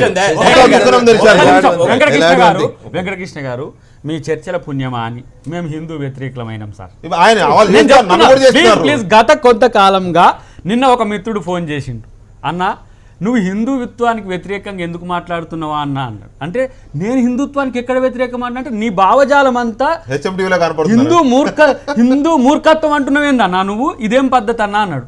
అయితే నేనన్నా మరి హిందుత్వం మనం పరమత సహనం కదా అంటే, వాడెవడో దాడి చేసినప్పుడు ఎందుకు మాట్లాడవన్నా నువ్వు? అదేంది అసదుద్దీన్ ఓవైసీనా అక్బరుద్దీన్ ఓవైసీ నిర్మల్లో మాట్లాడిన దానికి నువ్వెవరు సపోర్ట్ చేయరేందన్నా? అంటే సహనం మనకు ఓపిక మనకు మాత్రమే ఉండాలన్నా? ఈ సహనం అసహనం దేని వైపు పోతుంది అంటున్నా నేను. మా బాధ అంతా అది అసలు సమస్య. ఇంకో ప్రధాన మాట్లాడిన దాన్ని తప్పు పట్టింది ఈ సమాజం, తప్పు పట్టే వాళ్ళని ఎందుకు మీరు వ్యతిరేకలుగా చూస్తున్నారు? పెట్టుకోని వాడు హిందూ కాదన్నట్టు ఎందుకు మాట్లాడుతున్నారు? అట్లాగే ఉంది ఇప్పుడు జరుగుతుంది. నేను పెట్టుకొని రాలేదు వాడు ఎందుకు? ఇప్పుడు మీరు మాట్లాడుతుంది అదే ఉంది, ఇదంతా ఒక కుటుంబం, అదే కదా మీరు చేస్తున్నారు కదా. ఏదైనా మాట్లాడితే మీడియా వక్రీకరించింది అంటారు. అద్వానీ గారు నరేంద్ర మోడీ గారు వచ్చిన తర్వాత, నరేంద్ర మోడీ గారు ప్రధానమంత్రి అయిన తర్వాత వారు పదే పదే రిపీటెడ్ గా నేను ఒక ధర్మ సందేహం అంట ప్లీజ్ ఎవరికి నాకు అసలు ఈ చర్చల్లో పాల్గొంటున్నాక వచ్చింది. నేను ఈ దేశంలో ఉండాలంటే హిందూగానో ముస్లిం గానో ఉండాల్సిందేనా? అసలు నా ఉండనియరా? ఒకటి. రెండవది, ఈరోజు వాళ్ళంటున్న హిందుత్వమే, వాళ్ళంటున్న బీజేపీనే ఎంఐఎంతో కలిసి పోటీ చేస్తే జనం ఏం అర్థం చేసుకోవాలి? మేము మమ్మల బకరాగాలను చూస్తారా? మతాల పేరు మీద చేసేటోళ్ళు వాళ్ళు అర్థం చేసుకోండి. ఎంఐఎం సీమాంచల్లో పోటీ చేస్తుందండి కాంగ్రెస్ కు వ్యతిరేకంగా, ఎంఐఎం మహారాష్ట్రలో పోటీ చేస్తుంది, బీజేపీ ఎంఐఎం కలిసి పోటీ శశిధర్ గారు ఒక నిమిషం నన్ను మాట్లాడాలి. రైట్, భగవద్గీత ఏదో ప్రమాణ గ్రంథం పెట్టిరు, కోట్లలో ప్రమాణం చేస్తారు, అది భారతీయ జనతా పార్టీ వచ్చినాక పెట్టలేదు. నేను అనలేదండి. ఒక నిమిషం నన్ను చెప్పనియరు, మీరు అనుకున్నా కానీ చర్చను ఎటుబడి తట్టే తీసుకుపోతుంది. ఒక నిమిషం సార్, భారత రాజ్యాంగం రాసిన పెద్ద మనుషులే కోట్లలో ప్రమాణ గ్రంథంగా భగవద్గీతను పెట్టమన్నారు, పెట్టినారు. దానికి లేని అభ్యంతరం ఆ రోజు దయాకర్ గారు ఉన్నారో లేరో, కాంగ్రెస్లో ఎవరు ఉన్నారో లేరో నాకు ఎవరో తెలియదు లేరు కానీ మనం కానీ. భారత రాజ్యాంగం రాసిన పెద్ద మనుషులు పెట్టిన గ్రంథము, దాని పట్ల ఎవరికైనా డిస్ప్యూట్ ఉంటే ఆ రోజు పక్కకు పెట్టమనేటోళ్ళు పెట్టమని లేదు. ఆ రోజు కాంగ్రెసే ఈ దేశాన్ని ఏలుకుంటూ వచ్చింది కాబట్టి భగవద్గీతని ఇలా కాంగ్రెస్ వాళ్ళు ఎవరైనా అపోజ్ చేస్తే చేయమనండి, సరే దానికి మాకు అవసరం లేదు. ఒక నిమిషం అన్న, మేమే దాన్ని పెట్టింది. ఒక నిమిషం అన్న, విను ఒక రూల్ నిమిషం. పెట్టింది కూడా నువ్వు కాదు, భారత రాజ్యాంగం రాసిన పెద్దలు పెట్టిరు, నువ్వు పెట్టలేదు. అంటే ఆ రోజు నువ్వు పాలకునివి కాదు, నువ్వేనా? ఆ రోజు నువ్వు పాలకునివి కాదు. కాదు, నువ్వు ఆ రోజు నువ్వు పాలకునివి కాదు. ఒక నిమిషం లేకపోతే ఒక నిమిషం RSS వ్యవస్థాపకుడా? వినన్నా, విను. ఎవరు మరి? లేని పార్టీల గురించి ఎందుకు చేస్తావు? హూ రిటర్న్ బై రాజ్యాంగ పరిషత్ చైర్మన్ ఎవరు? ఒక నిమిషం విను సార్. రాజ్యాంగం మీకు రాసింది. తెలిసినంత మాకు తెలియకపోవచ్చు. తెలియకపోతే తెలుసుకో. వెంకటకృష్ణ నేను గారు చెప్తున్నా ఏం విను. చేశారు కదా? రాజేంద్ర ప్రసాద్ రాజ్యాంగ పరిషత్ అధ్యక్షుడు, డాక్టర్ బిఆర్ అంబేద్కర్ ముసాయిదా committee chairman. Congress party written by Indian constitution. We the people of India accept it. రాసుకో. చెప్పుకోమని కానీ దయాకర్ గారు తెలుసుకోవాలి. అరే, దయాకర్ గారు మీరు దయాకర్ గారు చరిత్రలో జరిగిన ప్రతిదాన్ని కాంగ్రెస్ పార్టీ చేసిందని లేకపోతే చెప్పి లేకపోతే మీ మీరే బయట కూడా వెంకటకృష్ణ అదే గారు సమాజానికి మంచిది కాదు. ఎవరండి? ఇప్పుడు వెంకటకృష్ణ గారు. ఎవరు లా మినిస్టర్ అరే, నేను ఎవరు? చెప్పాను. భారతదేశానికి సంబంధించిన జరిగిన ప్రతి ఘటనని Yes. కాంగ్రెస్ పార్టీ వల్లే జరిగింది, India- మేమే ఉద్ధరించాం India అని soul చెప్పుకోవడం, అవతల India వాళ్ళందరూ Congress తుంటలు party. దద్దమ్మలు అనే రకంగా మీరు ఇండియా మాట్లాడడం. సోల్ ఒక నిమిషం హిందీ సార్. కాంగ్రెస్ పార్టీ. దా- ఒకవేళ మీకేమైనా వెంకటకృష్ణ కాంగ్రెస్ గారు పార్టీ మీరు చేసిన పాపాలు చాలా వెంకటకృష్ణ ఉన్నాయి. గారు. కాంగ్రెస్ మీరు పార్టీ చేసిన మాట్లాడుకోండి. పాపాలు చాలా ఉన్నాయి. వెంకటకృష్ణ ఇప్పటికీ మా గారు. సుభాష్ చంద్రబోస్ ఎక్కడ పోయాడు? ఇప్పటికీ మాకు వెంకటకృష్ణ తెలియట్లేదు. గారు. మా అనుమానాలు మాకున్నాయి. వెంకటకృష్ణ మా అనుమానాలు మాకున్నాయి. ఆయన చంపింది ఎవరు, చంపించింది ఎవరు అనుమానాలు మాకు ఇప్పటికీ మీ మీద ఉన్నాయి. మీరు please. It is very unfortunate. Unfortunate అంటే అలాగే వెరీ ఉంటుంది. అన్ఫార్చునేట్. నేను ఏమంటున్నాను, సరే వారికి తెలిసిన 4 విషయాలు చెప్పేసి రఘునందన్కి తెలియకపోతే తెలుసుకోమన్నాడు సోదరుడు, మంచి తెలుసుకుంటాను. దయాకర్ గారి దగ్గర ట్యూషన్ కూడా పోతాను. చెప్తా 2 గంటలైనా అరే వినోయ్, ఒక నిమిషం విను. 2 గంటలైనా చెప్తా. ఏ, విను, ఒక నిమిషం. వెటకారం అవసరం లేదు. తెలియదు చెప్తా ఉంటే నేను. ఎవరు రాసిండ్రు? అరే, ఒక నిమిషం. కాన్స్టిట్యూషన్ నువ్వు రాసిన కాంగ్రెస్ పార్టీ రాయలేదు, అది గుర్తుపెట్టుకో. కాంగ్రెస్ పార్టీ రాయలేదు ఎవరు? చెప్పినావు కదా నువ్వు, బిఆర్ అంబేద్కర్ రాసిండని. ఎవరు అప్పుడు ఆయన అరే, ఒక ఏ నిమిషం ఉండే? అంటున్నా ఏ కదా. పార్టీకి ఉండే? నువ్వు ఒక అరే, నిమిషం మరి ఆగు పార్టీ- అంటున్నా కదా. బిఆర్ అంబేద్కర్ ఇంత- కూడా ఇంత- భాషలో ఇంత- కులాలు ఇంత- మతాలు. అరే, అరే, అర్థం ఉండాలి. అర్థం ఉండాలి. సారీ, బిఆర్ అంబేద్కర్ కూడా ఈరోజు ఎవరొచ్చింది ఏంటంటే ఈ పార్టీ కాంగ్రెస్ లేదా రోజు అంటున్నా. పార్టీలు ముచ్చట ఎందుకండి ఇప్పుడు? మరి ఇక ఇప్పుడు ఎవరయ్యా? పార్టీల ఇష్యూ కాదు కదా. అయ్యో, చెప్పండి. రేపు మహాత్మా గాంధీ కూడా భారత యా, పిత బాబు, కాదు. నమస్కారం రఘునందన్ మన సారీ దయాకర్ గారు, చెప్పనివ్వండి. పార్టీల విషయం కాదు కదా ఇది. అరే మనం ఏదో భగవద్గీత గురించి వాటి అంటే గురించి మీరు చెప్తాం. వాళ్ళు స్టేట్మెంట్లు ఇస్తే మేము కామ్గా కూర్చొని ఇది కాంగ్రెస్ రాయలేదంటే మేము కామ్గా కూర్చుంటే మీకు ఓకే, అంతే కదా? చెప్పుకోండి, చేసుకోండి. కాంగ్రెస్ ఇంకోటైనా తెచ్చుకొని బీజేపీ అనుకూలంగా ఉన్న వాళ్ళని తెచ్చుకొని మాట్లాడుకోండి. కాంగ్రెస్ రాయలేదని ఎవరన్నారు? కాంగ్రెస్ రాయలేదని వారు అనలే. కాకపోతే పార్టీకి సంబంధం లేనిదే అన్నారు. ఒక కమిటీ వేశారు, మేధావి వర్గంతో కమిటీ వేశారు. మీరన్న పేర్లు అంబేద్కర్ గారి సారథ్యంలో జరిగింది, దాన్ని గౌరవించాలా? ఇప్పుడు అంబేద్కర్ కాంగ్రెస్ పార్టీ వాడు అంటే అదే అంబేద్కర్ అన్నాడు, నేను పుట్టింది హిందూగా పుట్టకపోయినా చచ్చేది మాత్రం హిందూగా చావనన్నాడు. అంత మాత్రాన ఆయన హిందూ మతం తప్పుపట్టాడంటావా? ఆయన ఒపీనియన్ అది. మహాత్మా గాంధీ స్వతంత్రం వచ్చిన తర్వాత కాంగ్రెస్ పార్టీ రద్దు చేయాలని కూడా అన్నాడు. మహాత్మా గాంధీ ఆదర్శాలను రఘునందన్ గారు చెప్పండి ప్లీజ్. శశిధర్ గారు చెప్పినట్టు కాంగ్రెస్ ఏ గ్రూప్ ఆఫ్ పీపుల్ అంటేనే కాంగ్రెస్ సార్. అది ఆ సమూహాన్ని రద్దు చేద్దాం ఈ దేశానికి స్వతంత్రం వచ్చిన తర్వాత అని మహాత్మా గాంధీ గారు బతుకున్నప్పుడే చెప్పిండ్రు. ఆ Congress party Indian national Congress గా ఉన్నటువంటి పార్టీని ఆ తర్వాత కాలం లోపల ఇందిరాగాంధీ గారు వచ్చిన తర్వాత ఏం జరిగింది అనేది మళ్ళీ నేను దయాకరణతో ట్రిప్ క్లాస్ చెప్పించుకొని వచ్చి చెప్పుకోతాం మీకు. ఇండియన్ నేషనల్ కాంగ్రెస్ ఏమైంది, ఇందిరా కాంగ్రెస్ ఏమైంది, రెడ్డి కాంగ్రెస్ ఏమైంది, దేశంలో ఎన్ని కాంగ్రెస్లు వచ్చినాయి మాకు కూడా తెలుసు, మేము కూడా చెప్పగలుగుతాం. ఇప్పుడు అసహనంగా ఎవరున్నారు టీవీ ఛానల్ చర్చలు అనేది ప్రజలకు తెలుస్తా ఉంది. భగవద్గీత ఎవరు ఇంట్రడ్యూస్ చేశారంటే కోపం వస్తుంది మనకి. భగవద్గీతను కోర్టులలో భారతీయ జనతా పార్టీ ఇంట్రడ్యూస్ చేయలేదు, భారత రాజ్యాంగం రాసిన పెద్దలు ఇంట్రడ్యూస్ చేశారని నేను చెప్తా ఉన్నాను. అది మేము రాసినమని వారు క్లెయిమ్ చేయదలుచుకున్నారు, చేసుకొని దానికి ఒక కమిటీ ఉంది. ఆ కమిటీ భగవద్గీత కూడా కాంగ్రెసే రాసిందని చెప్పని నాకేం అభ్యంతరం లేదు. దాని లోపల ఎవరేం అభ్యంతరం పెడతలేరు. చరిత్ర అందరికీ వాస్తవాలు చెప్పుకుంటూనే వస్తూ ఉంటుంది. ఇకపోతే ఇందాక వీరు రేజ్ చేసినటువంటి అంశాలకి నేను సమాధానం చెప్తున్న ప్రతి సందర్భంలో దయాకర్ గారికి వస్తుంది అసహనం చెప్తే మాకు రావట్లేదు. మేము ఓపికగా వింటూ వచ్చి వారు రేజ్ చేసిన అంశాలన్నింటినీ కూడా మేము చెప్తూ వస్తా ఉన్నాం. టీవీ రావు గారు అన్నారు దళితులను ఊరవతలు ఉంచిండ్రు అని. దళితులను ఊరవతలు ఉంచింది ఎవరండి? కొన్ని కులాలను తీసుకుపోయి ఊరు బయట ఉంచిరు అన్నారు. బీజేపీ అధికారంలోకి ఎన్నడూ వచ్చింది సార్ ఈ దేశం లోపల? అంతకుముందే కదా ఊరు బయట దళిత వాడలను ఉంచింది. దాన్ని ఉంచిన పార్టీ ఏదండి? దాన్ని ఉంచిన పార్టీ ఏందండి? గరీబీ హటావో అని చెప్పి గరీబోళ్ళని తీసుకుపోయి ఊరు బయట ఉంచింది. గరీబోంకో హటావో అని చెప్పి ఊర్లోకి అరే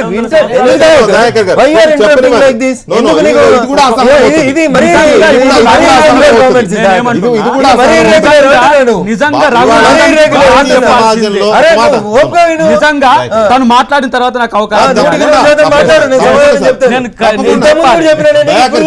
దయాకర్జీ తప్పకుండా మాట్లాడు వినంటున్నాడు 70 సంవత్సరాల చరిత్రను వారు చెప్పే ప్రయత్నం చేస్తూ చెప్పమని. రావు గారు చెప్పారు కులాల పేరు మీద తీసుకుపోయి బయట ఉంచి ఊర్లో బయట అంచని దానికి కూడా భారతీయ జనతా పార్టీకి సంబంధం ఉందని వారు చెప్పదలుచుకుంటే చెప్పమనండి.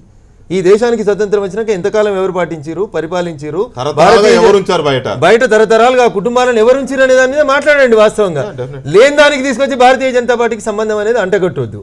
సహనము అసహనాల గురించి చర్చ జరుగుతున్నప్పుడు అందరూ సహనంగా ఉంటే మేము సహనంగా ఉంటాం. మేము సహనంగా మళ్ళీ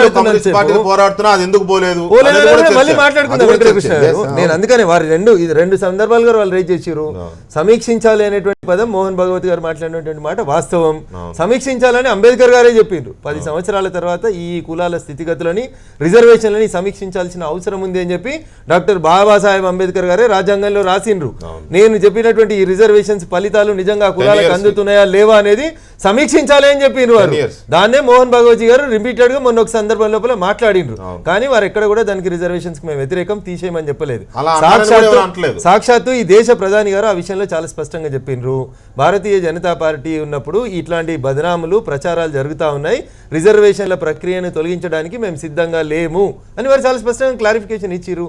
ఈ దేశ ప్రధాని వారు ఇంకా వారికంటే పైన ఎవరైనా ఉంటారు మాట్లాడాలంటే అట్లుండే కదా వెంకటకృష్ణ గారు. దయచేసి ప్రధానమంత్రి గారు అన్నది ఏంటంటే వారు స్పష్టంగానే చెప్పారు, మేము రిజర్వేషన్లను తొలగించే ఆలోచన కానీ దానికి వ్యతిరేకంగానే మా ఉద్దేశం కానే కాదు, అలాంటి ఆలోచనే లేదు అన్నారు. లేదు కాదంటలేదు సార్, మేము కూడా దానితో ఏకీభవిస్తున్నాం. అసలు రిజర్వేషన్లు రివ్యూ చేయాలి అనే వాళ్ళ అభిప్రాయమే ఎక్కువ ఉండొచ్చు ఖచ్చితంగా ఇవాళ ఇండియాలో. ఎందుకంటే ఇన్నాళ్ళు అయింది, 7 దశాబ్దాలు అయింది కాబట్టి ఒకసారి రివ్యూ చేయాలి అనే చర్చ ఎక్కువ మందికి ఉండొచ్చు, అభిప్రాయం ఉండొచ్చు. కానీ నరేంద్ర మోడీ గారు అన్న సందర్భం కానీ అన్న పదజాలం కానీ కొంతమంది అబద్ధాల ముఠాలు బీజేపీ అధికారంలోకి వచ్చిన ప్రతిసారి ఇలాంటి దుష్ప్రచారం చేస్తాయి అన్నారు. నేను అన్నదల్లా ఆ టాపిక్ లేవనెత్తింది ఫస్ట్ భగవత్ గారే, తర్వాత మనీష్ తివారీ అన్నాడు. దయచేసి ఇక్కడ దాన్ని అర్థం చేసుకోండి. ఒక మాట శ్రీనివాసరావు గారు, దేశంలో అసహనం ఉందా లేదా అనేది మన చర్చ. సరే మధ్యలో సహజంగా డీవియేట్ అవుతూ ఉంటాయి, ఆవేశాలు భావావేశాలు పెళ్ళుపుతూ ఉంటాయి, దాన్ని మనం తప్పు పట్టాల్సిన అవసరం లేదు. అసహనం ఉందా లేదా అనడానికి నేను 3 పాయింట్లు చెప్తాను సార్. హేతువాదుల హత్య, సాహితీవేత్తలపై దాడులను నిరసిస్తూ సాహిత్య అవార్డులను తిరిగి ఇచ్చేస్తున్న రచయితల సంఖ్య 21కి పెరిగింది. Please note this point. నిన్న ఒక్కరోజే 12 మంది రచయితలు అవార్డులను తిరిగి ఇచ్చేయాలని నిర్ణయించుకున్నారు. రచయితలు అవార్డులను తిరిగి ఇచ్చేయాలన్న నిర్ణయానికి సాల్మన్ రష్డీ కూడా మద్దతు పలికాడు. ఇక్కడ సహజంగా సమాజంలో రాజకీయ పార్టీలు లేకపోతే మా శశిధర్ గారి భాషలో మీడియాను కూడా పక్కన పెడదాం సార్. మీడియా కూడా రకరకాల రంగులు పూసుకుంది, ఖచ్చితంగా నేను ఒప్పుకుంటా ఆ విషయంలో. ఈ రంగులు పూసుకొని వీళ్ళని కూడా పక్కన పెడదాం. ఇంతో అంతో మేధావి వర్గం కాస్త మంచి న్యూట్రల్ తటస్థమైన భావజాలంతో ఉండేది ఈ రచయితలు, ఈ కవులు, కళాకారులు. వీళ్ళు 21 మంది వారికి వచ్చిన అవార్డుల్ని తిరిగి ఇచ్చేస్తున్నారు. తీసుకోకముందే నాకు వద్దు అంటే పోనీ అది వేరే విషయం, తీసుకోవడమే ఇష్టం లేదు అనుకోవచ్చు. తీసుకున్న వాటిని తిరిగి ఇచ్చేస్తున్నారంటే ఇప్పుడేదో వారికి ఇష్టం లేనిదేదో జరుగుతోంది, అది అసహనం. అది అద్వానీ మాటలో ప్రస్ఫుటమవుతోంది. దీన్ని అసహనం అంటే వీళ్ళకి నచ్చట్లే. మరి తిరిగిచ్చే వాళ్ళు అసహనంతో తిరిగి ఇవ్వకపోతే ఎందుకు తిరిగిస్తున్నారు? అవి తుప్పు పట్టిపోయాయి మళ్ళీ కొత్త ఇమ్మనా? కాదు కదా. అవును, దీన్ని అసహనం అనకపోతే ఏమనాలి? ఖచ్చితంగా మీ అభిప్రాయంతో నేను ఏకీభవిస్తున్నానండి వెంకటకృష్ణ గారు. ఈరోజు దేశంలో పెరుగుతున్న అసహనం, పరమత అసహనం, లేదా ప్రజల మధ్య విద్వేషాలు పెంచడం, జాతుల మధ్య విద్వేషాలు పెంచడం, దీన్ని అనేక రూపాలు వ్యక్తం అవుతుంది. ఇప్పుడు కల్బుర్గిని హత్య చేసింది ఎవరు, లేకపోతే పన్సారిని హత్య చేసింది ఎవరు, నరేంద్ర దబోల్కర్ని హత్య చేసింది ఎవరు, వాళ్ళు సనాతన ధర్మ సంస్థల పేరుతో చేశారు. వాళ్ళ పట్ల బీజేపీ కేంద్ర ప్రభుత్వం సానుభూతిగా ఉంది, మహారాష్ట్ర ప్రభుత్వం సానుభూతిగా ఉంది. ఇప్పుడు గో మాంసం తిన్నారన్న పేరుతో దాడులు చేశారు. వీటన్నిటిని దృష్టిలో పెట్టుకొని రచయితలు, కళాకారులు ఈరోజు తీవ్రమైన ఆవేదన, ఆందోళన చెందుతున్నారు. ఈ పార్టీలతో, రాజకీయాలతో నిమిత్తం లేకుండానే దేశంలో పెరుగుతున్నటువంటి అసహనం పట్ల అసంతృప్తితోటే వాళ్ళు రాజీనామాలు చేశారు, వాళ్ళకు ఉన్నటువంటి అవార్డులను వదులుకున్నారు. ఇది వాస్తవం. కాబట్టి వాళ్ళ దీన్నైనా దృష్టిలో తీసుకొని కేంద్ర ప్రభుత్వం, మోడీ గారి ప్రభుత్వం, బీజేపీ వాళ్ళ యొక్క వైఖరిని మార్చుకోవాల్సిన అవసరం ఉంది. అన్ని మతాల, అన్ని కులాల ప్రజలకు భద్రతా భావం కల్పించాలి. ఇప్పుడు వాళ్ళు చెబుతున్నారు హిందూ అని. ఇది మన భారతదేశం, అందరం భారతీయులం. భారతీయ తత్వం, భారతీయ జాతి తత్వం అది ఉండాలి తప్ప హిందువులని కొందరిని వేరు చేసి, హిందువుల్లో కూడా మళ్ళీ దళితులు వేరు, గిరిజనులు వేరుని చీలికలు పెట్టి కులాల మీద దాడులు చేస్తుంటే వాటిని నేను ఇఫ్ యూ డోంట్ మైండ్ మీరేం అనుకోకపోతే నేను మిమ్మల్ని కూడా తప్పుపడతాను శ్రీనివాసరావు గారు, మీరేం అనుకోకపోతే మిమ్మల్ని కూడా తప్పుపడతాను. ఎంతసేపు బీజేపీ అనగానే ఒంటి కాలు మీద లేవడం, బీజేపీ అనగానే దాన్ని ఒక రాజకీయ పార్టీ కాదు, దానికి ఒక రాజ్యాంగ గుర్తింపు ఉన్న రాజకీయ పార్టీ కాదు, ఎన్నికల సంఘం గుర్తించిన రాజకీయ పార్టీ కాదు, అదొక మతోన్మాద శక్తి అని ఒంటికాలితో లేచే మీరు ఒక రకంగా బీజేపీ కంటే సీనియర్లు రాజకీయాల్లో, భారత రాజకీయాల్లో. మరి మీరు ఈ ఈ భావజాలాన్ని కానీ లేకపోతే ఈ అసమానతలను కానీ ఈ అసహనాన్ని కానీ తొలగించడానికి మీ పాత్ర ఎంత? ఒక టర్ము వారితో, ఒక టర్ము వీరితో, ఒక టర్ము వారితో, ఒక టర్ము వీరితో, పరోక్షంగా మీకు తెలియకుండా మీరు కూడా ఈ అసహనాలను పెంచి పోషిస్తున్నారు. మేము వెంకటకృష్ణ గారు బీజేపీతో ఎప్పుడూ కలవలేదు. బీజేపీతో కాదండి, హెచ్చరింపజేస్తున్నా బీజేపీ పెంచి పోషిస్తున్న అసహనానికి వ్యతిరేకంగా మేము కాంగ్రెస్ ప్రభుత్వాన్ని బలపరిచాం. ఆ తర్వాత కాంగ్రెస్ కూడా దారి తప్పింది. అంటే కాంగ్రెస్ ఏమైనా పూర్తి పవిత్రమైన ఇది అనుకుంటున్నారా మీరు? ఎందుకు అంటే బీజేపీ మీద కోపంతో మీరు కాంగ్రెస్ ని అంటిపెట్టుకున్నారు, కానీ కాంగ్రెస్ ఏమన్నా ఈ దేశంలో ఎలాంటి అసహనాన్ని రెచ్చగొట్టలేదని మీరు బలంగా చెప్పగలరా? మేము అందుకే కదా కాంగ్రెస్ మద్దతు కూడా ఉపసంహరించుకున్నాం. తర్వాత ఏ పార్టీతో కలవకూడదు, ఇప్పుడు వామపక్షాలు ప్రజాతంత్ర శక్తులతోనే ఒక స్వతంత్రమైన ప్లాట్ఫామ్ నిర్మించాలని ఇప్పుడు అనుకుంటున్నాం మేము. అందుకని మీరు చెప్పిన అనుభవాల నుంచి పాఠాలు నేర్చుకుని మేము మీ నిర్ణయానికి వచ్చాము. కానీ బీజేపీ విషయంలో మేము ఎప్పుడు రాజీ పడలేదు. వాళ్ళు అసహనం పెంచుతున్నారు. నూనూగు మీసాల యవ్వనంలో కమ్యూనిస్టు రాజకీయాల్లోకి ఎంటర్ అయిన శ్రీనివాసరావు గారికి మొత్తం తెల్లబడిపోయిన తర్వాత రియలైజ్ అయ్యే స్థాయికి వచ్చారనమాట. ఎనీవే, ఇప్పటికైనా రియలైజ్ అయ్యి ఈ సమాజాన్ని కాస్త సహనంతో కూడిన సమాజాన్ని నిర్మించడం కోసం తయారైనందుకు మీకు నిజంగా అభినందనలే. శ్రీనివాసరావు గారు ఒక్క నిమిషం దయచేసి ఓపిక పట్టండి దయచేసి. ఇక్కడ శశిధర్ గారు రాముడి ఆలయాన్ని నిర్మించడం హిందువుల హక్కు అంటే ఇది అవతల వాళ్ళలో అసహనం రేకెత్తిస్తుందని అద్వానీ గారికి తెలియదు. ఆ రోజు గోద్రా ఘటనలు జరిగినప్పుడు వాజ్పేయి గారిలో కనిపించిన అసహనం అద్వానీ గారికి కనిపించలేదా? అప్పుడు ఏదో రకంగా ఎన్ని అసహనాలు ఉన్నా సరే వీలైన ఎక్కువ సీట్లు గెలవడం, రాజకీయాల్లో ఆ గద్దెనెక్కడం, ఇది మాత్రమే గోల్, ఇది మాత్రమే లక్ష్యం. అప్పుడు అసహనం కనిపించలా. ఇప్పుడు అద్వానీ గారి గురించి చెప్పండి. ఇప్పుడు మీరు నేను చెప్తాను. ఈ ప్రశ్న కంటే ముందు ఇంతకుముందు అడిగినటువంటి ప్రశ్న, మేధావులు అవార్డులు తిరిగిస్తున్నారు, మళ్ళీ ఈ ప్రశ్న చెప్పినాక మళ్ళీ మీరు అవకాశం ఇవ్వకపోవచ్చు నాకు. అందుకే ఫస్ట్ దానికి జవాబు చెప్తా. చెప్పండి. ఈరోజు డాక్టర్ బాబాసాహెబ్ అంబేద్కర్ గారు ది పార్టిషన్ అనేటువంటి తను రచించినటువంటి బుక్లో చాలా స్పష్టంగా చెప్పిండు, ఈ దేశానికి స్వతంత్రం వచ్చిన తర్వాత కేంద్రీయ విశ్వవిద్యాలయాలు అన్నీ కూడా బ్రిటిషు భావజాలంతో, జాతీయ విధానానికి వ్యతిరేకంగా ఉన్నటువంటి వ్యక్తులు వాళ్ళ భావజాలంతో విభజించి పాలించనేటువంటి సిద్ధాంతంతో అటువంటి మేధావులను నింపుతున్నారు. ఇది మరో దేశ విభజనకు దారి తీస్తుందని చెప్పేసి బాబాసాహెబ్ అంబేద్కర్ గారు ది పార్టిషన్ బుక్లో చాలా స్పష్టంగా చెప్పారు. నెహ్రూ నుంచి మొన్నటి సోనియా గాంధీ వంశ పరిపాలన కారణంగా ఇంత సుదీర్ఘమైనటువంటి కాలం లోపల కేంద్రీయ విశ్వవిద్యాలయాలన్నీ, కేంద్రీయ ఇన్స్టిట్యూషన్స్ అన్నీ కూడా ఇటువంటి భావజాలంతో నిండినటువంటి వ్యక్తులతోటి నింపబడి ఉన్నాయి. ఈరోజు మేము అనుకుంటున్నాం నిజంగా ఆ రోజు జాతీయవాదాన్ని వ్యతిరేకించేటువంటి పాలకులు, బ్రిటిష్ పాలకులు, ఆ భావజాలం ఈరోజు తప్పకుండా మేము అనుకుంటున్నాం జాతీయవాద భావాలు ఉండాలని కేంద్రంలో వచ్చినటువంటి ప్రభుత్వం కోరుకుంటుంది. కాబట్టి తప్పకుండా ఏదో ఒక అవకాశాన్ని సాకుగా చూపెట్టేసి వాళ్ళు అవార్డులను ప్రభుత్వాన్ని మీరు తెలిసి చేస్తున్నారో తెలియక చేస్తున్నారో కానీ చాలా కమిటెడ్ గా వాస్తవంగా ఈ అవార్డులు తిరిగి ఇచ్చిన చరిత్ర చూడండి. ఒక మాట మీరే మీరు తెలిసి చేస్తున్నారో తెలియక చేస్తున్నారో కానీ ఆరోపణ జాతీయవాదులు కాదని మాట్లాడుతున్నారు మీరు. పూర్తి అవగాహనతోటి వాస్తవాలు తెలిసి వాళ్ళ చరిత్ర, వాళ్ళ బ్యాక్గ్రౌండ్ తీయండి. మొత్తం కూడా ఏ రోజు వాళ్ళు దేశ హితం గురించి పనిచేసే వ్యక్తి కూడా లేరు అందులో. తీయండి, దీని మీద చర్చ పెట్టండి. నేను రేపు వస్తాను. ఇదే టాపిక్ మీద మీరు వాళ్ళతో వస్తాను. రెండోది రామ మందిరం రామ మందిరం గురించి ఈ జాతి మొత్తం నమ్ముతుంది ఒక ఆదర్శ పురుషుడు రాముడు. ఆయన జీవితం ఈ యొక్క జాతికి ఆదర్శం. కాబట్టి రామ మందిర నిర్మాణం అనేటువంటిది జాతి మొత్తం కోరుకుంటా ఉంది. ఈ ఎలా జాతి అంటారండి జీవన మీరు? విధానానికి ఒక How రాముడు can you ఆదర్శం, say? ఒక సీత ఆదర్శం. మీరు ఎలా అంటారండి?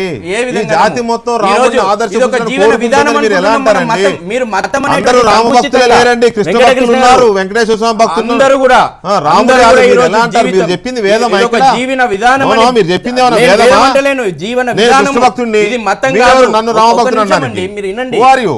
ఇది జీవన విధానం అనేటువంటి నమ్మినటువంటి వాళ్ళు ఇది మతం అనేటువంటి సంకుచిత కోణంలో చూస్తే No, no, మీకు అదే విధంగా మీరు- కనబడుతుంది. మీరేదో అనుకోని జీవన విధానం అంత అన్నప్పుడు ప్రపంచం అంతా రాముడి- ఇలాగే రాముడి ఉండాలని జీవితం ఈ కోరుకోవడం అనేది దేశానికి ఆదర్శము. I don't ఒక think. సీత జీవితం ఈ దేశానికి ఆదర్శము. మీరు ఎలా కాబట్టి అంటారండి? సీత- కాబట్టి సీత ఈ రోజు జీవితం ఆదర్శం జాతి మీరు ఎలా కోరుకుంటుంది. చెప్తారు సార్? జాతి కోరుకుంటుంది. మీరు ఎలా చెప్తారు ఈ రోజు సార్? ఎవడో ఏదో అన్నాడని మతంలో బాధ పెట్టారు రాముడు అని విమర్శ ఉంది. పుట్టినటువంటి మీరు ఎలా స్థలంలో అంటారు సీత జీవితం భవ్యమైనటువంటి ఆదర్శం రామ అని? మందిరం ఉండాలని యావత్ జాతి మీరు కోరుకుంటుంది. అనుకోండి, మీరు అనుకోండి. యావత్ జాతి కోరుకుంటుంది. మీరు అనుకోండి. అయ్యో, వెంకటకృష్ణ మీరు ఇంకొక మాత్రమే విషయం. అనుకోండి.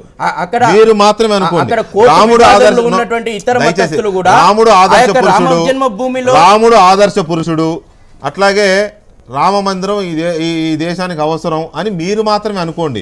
మొత్తం యావత్ దేశం 125 కోట్ల మంది ప్రజలు అనుకుంటున్నారని మాత్రం అనకండి. ఒక్క నిమిషం మీకు అర్హత లేదు, మీకు అధికారము లేదు. మొన్న మోడీ గారికి మీరెవరు అలా అనడానికి? ఒక్క నిమిషం అండి, మోడీ గారికి సంపూర్ణమైనటువంటి మెజార్టీ ప్రజలు అందించారు. సంపూర్ణమైన మెజార్టీ ఇవ్వలేదు. ప్రజాస్వామ్యంలో 40% ఓట్లు ఒక్క నిమిషం అండి, ఇచ్చారండి. ప్రజాస్వామ్యంలో 40% ఇచ్చారు, 60% ఇవ్వలేదు. కాకపోతే స్ప్లిట్ అయినే కాబట్టి మీకు అధికారం వచ్చింది. వెంకటకృష్ణ ఒకటి అదే democracy రఘునందన్ గారు, కాదండి, రఘునందన్ గారు, దాన్ని ఎవరు కాదంటే రఘునందన్ గారు, 100% రాదండి. ప్రజాస్వామ్యంలో ప్రజాస్వామ్యంలో దాన్ని కూడా గౌరవించాలి.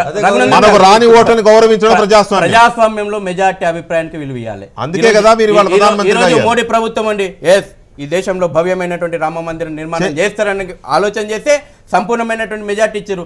తెలియదు దేశ ప్రజలు ఓటేసినప్పుడు వీళ్ళు రామ మందిరం గురించి ఉద్యమం చేసిన వాళ్ళు మీకంత ధైర్యం ఉంటే మీ మేనిఫెస్టోలో రామ మందిర ప్రస్తావన ఉండేది. రామ మందిర ప్రస్తావన మేనిఫెస్టోలో పెట్టలేదు. మీరు భయపడ్డారు ఆ ప్రస్తావన పెట్టడానికి. దేశ ఉప ప్రధానమైంది మీకంత ధైర్యం ఉంటే ఈ బీజేపీ మేనిఫెస్టోలో రామ మందిరం నిర్మిస్తామనే ప్రస్తావన పెట్టి ఉండేవారు. మీరు పెట్టలే, భయపడ్డారు ఓట్లు కావాలని. ప్రజలు చాలా స్పష్టమైనటువంటి తీర్పు. శశిధర్ గారు మీకు తెలుసో లేదో, మీ బీజేపీ ఎన్నికల మేనిఫెస్టోలో రామ మందిర ప్రస్తావన పెట్టలేదు. పెడితే ఓట్లు రాలవని మీరు భయపడ్డారు. అంటే ఈడెన్ ఎజెండాతో మీరు ఎన్నికల్లోకి వచ్చారు. మీకు గుండె మీద చేసుకుని చెప్పండి, మీ ఎన్నికల మేనిఫెస్టోలో చెప్పారా మీరు రామ మందిరం నిర్మిస్తామని? చెప్పారా? చెప్పారా? మీ మేనిఫెస్టోలో బీజేపీనే సార్, బీజేపీ మేనిఫెస్టోలో రామ మందిరం కడతామని చెప్పారా? బీజేపీ ఎజెండా గురించి నేను ప్రస్తావించాను. ఇష్యూ వచ్చేసరికి ఇప్పుడు బీజేపీ వేరైపోయిందా? నేను నమ్ముతాను నరేంద్ర మోడీ గారు నమ్మండి సార్, మీ నమ్మకాన్ని అయోధ్య ఉద్యమంలో నరేంద్ర మోడీ గారు ఒక రాష్ట్రీయ స్వయం సేవక సంఘ కార్యకర్తగా అయోధ్య ఉద్యమం లోపల చాలా శ్రమోర్చి పనిచేశారు.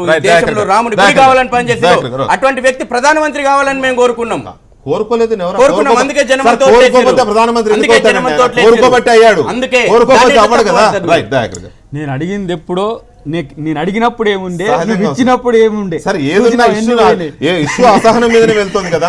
ఇప్పుడు చర్చ అసహనం మీదనే. ఇప్పుడు ఈ అసహనానికి మూలమైన అద్వానీ గారే ఒకరోజు కాందార్లో ఫ్లైట్ హైజాక్ అయితే సహనంతో దాన్ని విడిపించుకొచ్చిన ఒక అప్పటి శాఖ. నేను ఈరోజు ఎందుకు ఈ మాట చెప్తున్నా అంటే, నేను హిందువునండి, నేను అల్లాను పూజిస్తా, నేను హిందువుని, నేను క్రిస్టియన్ని ప్రేమిస్తా, నేను హిందువుని, నేను జైన్ను పూజిస్తా. ఇది నాకు లేదా? నాకు ఆ స్వేచ్ఛ లేదా? నాకు మనువు చెప్పిండండి 5వ అధ్యాయంలో. నేను ఒక్కటే నిమిషంలో చదువుతా. నాకేమన్నాడంటే 1వ నెల శాకాహారం దినమన్నాడు, 2వ నెల చేపలు దినమన్నాడు, 3వ నెల జింకలు దినమన్నాడు, 4వ నెల గొర్రెలు దినమన్నాడు, 5వ నెల పక్షులు దినమన్నాడు, 6వ నెల మేకలు దినమన్నాడు, 7వ నెల చార లేడిని దినమన్నాడు, 8వ నెల గొడ్డును దినమన్నాడు, 9వ నెల దున్నపోతుని దినమన్నాడు, 10వ నెల కొమ్ములు లేని మేకను తినమన్నాడు, 11వ నెల ఆవు పాలు తినమన్నాడు, 12వ నెల కడముగం తినమన్నాడు. ఇలా కొమ్ములు లేని మేక అంటే ఇక ఏమో దాన్ని చూడాలి, వారే చెప్పిర్రు దీంట్లో. ఇది కనుక తినకపోతే 21 సార్లు పశువుగా పుడతారు అన్నాడండి. నేనైతే మనిషిగానే పుట్టాలని ఉన్నది నాకు. మరి వారు గొడ్డు కూడా తినమన్నాడండి. ఆ 8వ నెలల గొడ్డును తినమన్నాడండి. మరి ఏం చేయాలి? ఇప్పుడు నాకు ఈ స్వేచ్ఛ ఉందా లేదా? మీరు గొడ్డు మాంసాన్ని తినొద్దంటారు. మా మనువు గారు మహానాయకుడు మాకు ఆ స్మృతిలో. వినండి, నేను చెప్తా. నువ్వు ఇట్లా అంటావు. మనుస్మృతి 5వ అధ్యాయం 18వ శ్లోకం ప్రకారం 5 నుంచి 18 అన్ని వర్ణాల వారు ఎద్దు, పంది, తాబేలు మాంసాలు తినవచ్చు. శ్రౌద్ధం తద్దినం నాడు మధువు సేవించని దయచేసి మీరు మాంసం గమనించాలి. తినని ఎద్దు, పంది, తాబేలు అన్నారు కానీ ఆవు అనలేదు. వినండి నేను వెంకటకృష్ణ, అది పైన వెంకటకృష్ణ గారు, చెప్తూ ఈ చర్చను ఇప్పుడు నేనేమంటున్నాను, ఒక్క Please, నిమిషం అనండి. please, ఆగు, వినండి. కేవలము మళ్ళీ నా స్వేచ్ఛను దయాకర్ గారు, అసహనానికి గురి కావద్దు దయాకర్ గారు, ఎవరు కూడా. మీరు అసహనానికి గురి కావద్దు. వక్రీకరించి రాసినటువంటి మనుశాస్త్రం మీద వినండి. అనేక వక్రీకరణలు ఇది పుస్తకాలు వచ్చినాయి. వాటి నుంచి తీసుకొచ్చి చదువుతారు. Please record this. ఇది రికార్డ్ చేయండి. మాంసం తినమని దయాకర్ గారు ఇగో చెప్పగలుగుతారా? ఇది అవుతుంది, రికార్డ్ ఇది చేయడం రికార్డ్ కాదు. చేసి ముస్లింస్ని పంది మళ్ళీ మాంసం మీరు తినమని ఇది చెప్పి తప్పైతే దాని మీద పెడదాం. ఇది తప్పైతే దీని మీద పెట్టండి మీరు. దయాకర్ గారికి ఉందా? మీకే, క్వశ్చన్ మీకే. ముస్లింస్ని పంది మాంసం తినమని చెప్పేటువంటి ధైర్యం దయాకర్ గారికి ఉందా? ముస్లిం ఒకవేళ పంది ప్రకారం. దీని ప్రకారం తినమని చెప్తారా? ఇగో, చెప్తారా? నేను హిందువునని చెప్పినా నన్ను ముస్లిం చేస్తావా? నేనేమంటున్నా? నువ్వు అల్లాహ్ని చేయవా? నీ ఇష్టం ఇక. ప్రార్థిస్తావు. అల్లాహ్ని ప్రార్థించే నేను ముస్లిం కావాలని నీకున్నది. అసలు నీ అల్లాహ్ని wishful thinking అట్లా ప్రార్థించే ఉన్నది. ముస్లిమే. I am an Hindu. అల్లాహ్ని I asking you. ప్రార్థించే ముస్లిమే. నేను ఇది తింటా. అసహనం. అల్లాహ్ని ఎందుకు ఈ అసహనం? ప్రార్థించే నేను ఇది తింటా. అల్లాహ్ని ఎవరు వద్దని నువ్వు- సార్, ఇటువంటి ఇక్కడ ఎవడు అల్లా? అల్లాహ్ని ఎవరు ప్రార్థిస్తారు? ఈ చర్చలో ఉన్నది వెంకటకృష్ణ. ఆరుగురము. వెంకటకృష్ణ. ఈ చర్చలో అల్లాహ్ని ఉన్నది ఎవరు ఆరుగురము. ప్రార్థిస్తారు? ఆరుగురి మధ్య అసహనం ఇప్పుడు నేను ముస్లిం కావాలా? వెంకటకృష్ణ గారు నాకు చెప్పండి, నేను ముస్లిం కావాలా? అల్లాహ్ని ప్రార్థించేటోళ్ళు ముస్లిమ్స్ అవుతారా కారా? నేను ఇప్పుడు హిందువునా కానా? నువ్వే justify చేయి. ప్రేక్షకులకు ఒకటే చెప్పదలుచుకున్నా, ఈ చర్చలో ఉన్న ఆరుగురు ఒకరినొకరు సహించుకునే పరిస్థితి లేదు. ఇక దేశంలో పరిస్థితి ఎలా ఉందో అనేది అద్వానీ గారు అన్నారు. అద్వానీ గారు వారి అసహనంతో అన్నారా, దేశంలో పరిస్థితుల ఉద్దేశంతో అన్నారో కానీ అన్నది మాత్రం వాస్తవం అనేది ప్రాక్టికల్గా కనబడుతోంది. అయితే అసలు ఈ అసహనం అనే అద్వానీ వ్యాఖ్యల మీద కానీ దేశంలో ఉన్న పరిస్థితుల మీద కానీ ప్రజలేమనుకుంటున్నారు? ఒకసారి వాట్సాప్ రియాక్షన్ చూద్దాం. భారతదేశంలో ప్రజలందరూ ప్రశాంతతతో జీవిస్తున్నారు. దేశంలో జరిగిన చెదురుమదురు సంఘటనలని ఆసరా చేసుకుని రాజకీయ నాయకులు, సెక్యులరిస్టులు తమ పబ్బం గడుపుకోవడానికి చేసే కామెంట్లని, ప్రచారాన్ని ప్రజలు పట్టించుకోకపోవడం వల్ల రాజకీయ నాయకులలోనే అసహనం ఉంది తప్పించి ప్రజలంతా ప్రశాంతతతో ఉన్నారు. అద్వానీ గారు దేశంలో అసహనం పెరిగిపోతున్నది అని అన్న మాటకి ఆయన ఏమి భావించి అన్నారు అనేటువంటిది ఆయనే చెప్పాలి, కానీ దాన్ని మనం వివరించలేము. దేశంలో అసహనం పెరుగుతుందన్న అద్వానీ గారి మాటల్లో వాస్తవం ఉంది. ఎందుకంటే సహనంతో ప్రజలు నరేంద్ర మోడీకి ఓటేస్తే ప్రజలను భయభ్రాంతులతోనూ సహనం కోల్పోయే వారిగా మోడీ పరిపాలిస్తున్నారనటంలో వాస్తవం ఉంది. కేంద్ర ప్రభుత్వంలో అధికార పగ్గాలను చేపట్టిన తర్వాత బీజేపీ దాని తాత్వికతకు భిన్నంగా ఉన్న మతాల మీద, వ్యక్తుల మీద, సమూహాల మీద భౌతికేతర దాడులకు పాల్పడుతూ ఉంది. మనుషుల మధ్య అసహనం పెరిగిపోతుందన్న మాటల్లో కొంతవరకు వాస్తవం ఉంది. గతంలో జరిగే చిన్న చిన్న విషయాలు బయట ప్రపంచానికి తెలియాలంటే ఎక్కువ సమయం పట్టేది. కానీ ప్రస్తుతం వచ్చిన కమ్యూనికేషన్స్ విప్లవం వలన 24/7 వార్తా ప్రసారాల వలన ఎక్కడ ఏ చిన్న విషయం జరిగినా కూడా అది ప్రజలందరికీ తెలిసిపోతుంది. దాని వలన తొందరగా రియాక్షన్స్ అనేటివి బయటపడుతున్నాయి. అద్వానీ మాట్లాడిన విషయాన్ని మనం ప్రత్యేకంగా ఒక వర్గానికో, ఒక మతానికో, లేదంటే ఒకరికో చూడాల్సిన అవసరం లేదు. ప్రస్తుతం జరుగుతున్న సంఘటనలను బట్టి అద్వానీ గారు ఆ విధంగా మాట్లాడి ఉండవచ్చు అనిపిస్తుంది. దేశంలో అసహనం పెరిగిపోతుంది అని అద్వానీ గారు చెప్పిన మాటలకి మనం రెండు రకాలుగా దాన్ని భావించవచ్చండి. ఒకటి ఏంటంటే పరమత సహనం అనేది ఒకటి ఉంటుంది, కాకపోతే అది పరిమత అసహనం కింద మారిపోతుంది అని చెప్పేసి ఆయన ఆవేదన పడవచ్చు. రెండవది, ఈ దేశ ప్రధానమంత్రి గారు ఎవరైతే మోదీ గారు ఉన్నారో ఆయన మీద కూడా ప్రజలు అసహనంగా ఉన్నారు, మరియు అదే రకంగా అద్వానీ గారు కూడా అసహనంగా ఉన్నారు. రైట్, దేశంలో అసహనం పెరిగిపోతుందా అనే అద్వానీ గారి వ్యాఖ్యలకై ప్రజాభిప్రాయం అది మనం చూసాం. ఏమున్నా ఆ అసహనం అనేది లేకుండా ఉంటే సమాజం ప్రశాంతంగా ఉంటుంది. రఘునందన్ గారు, దయాకర్ గారు, టీవీ రావు గారు అండ్ శశిధర్ గారు, thank you very much. Srinivasa Rao గారు, థ్యాంక్ యూ వెరీ మచ్ అండి మాతో చర్చలో పాల్గొన్నందుకు. ఇది ఇవాల్టి లెఫ్ట్ అండ్ రైట్. మళ్ళీ రేపు కలుద్దాం. Thank you very much. Good night.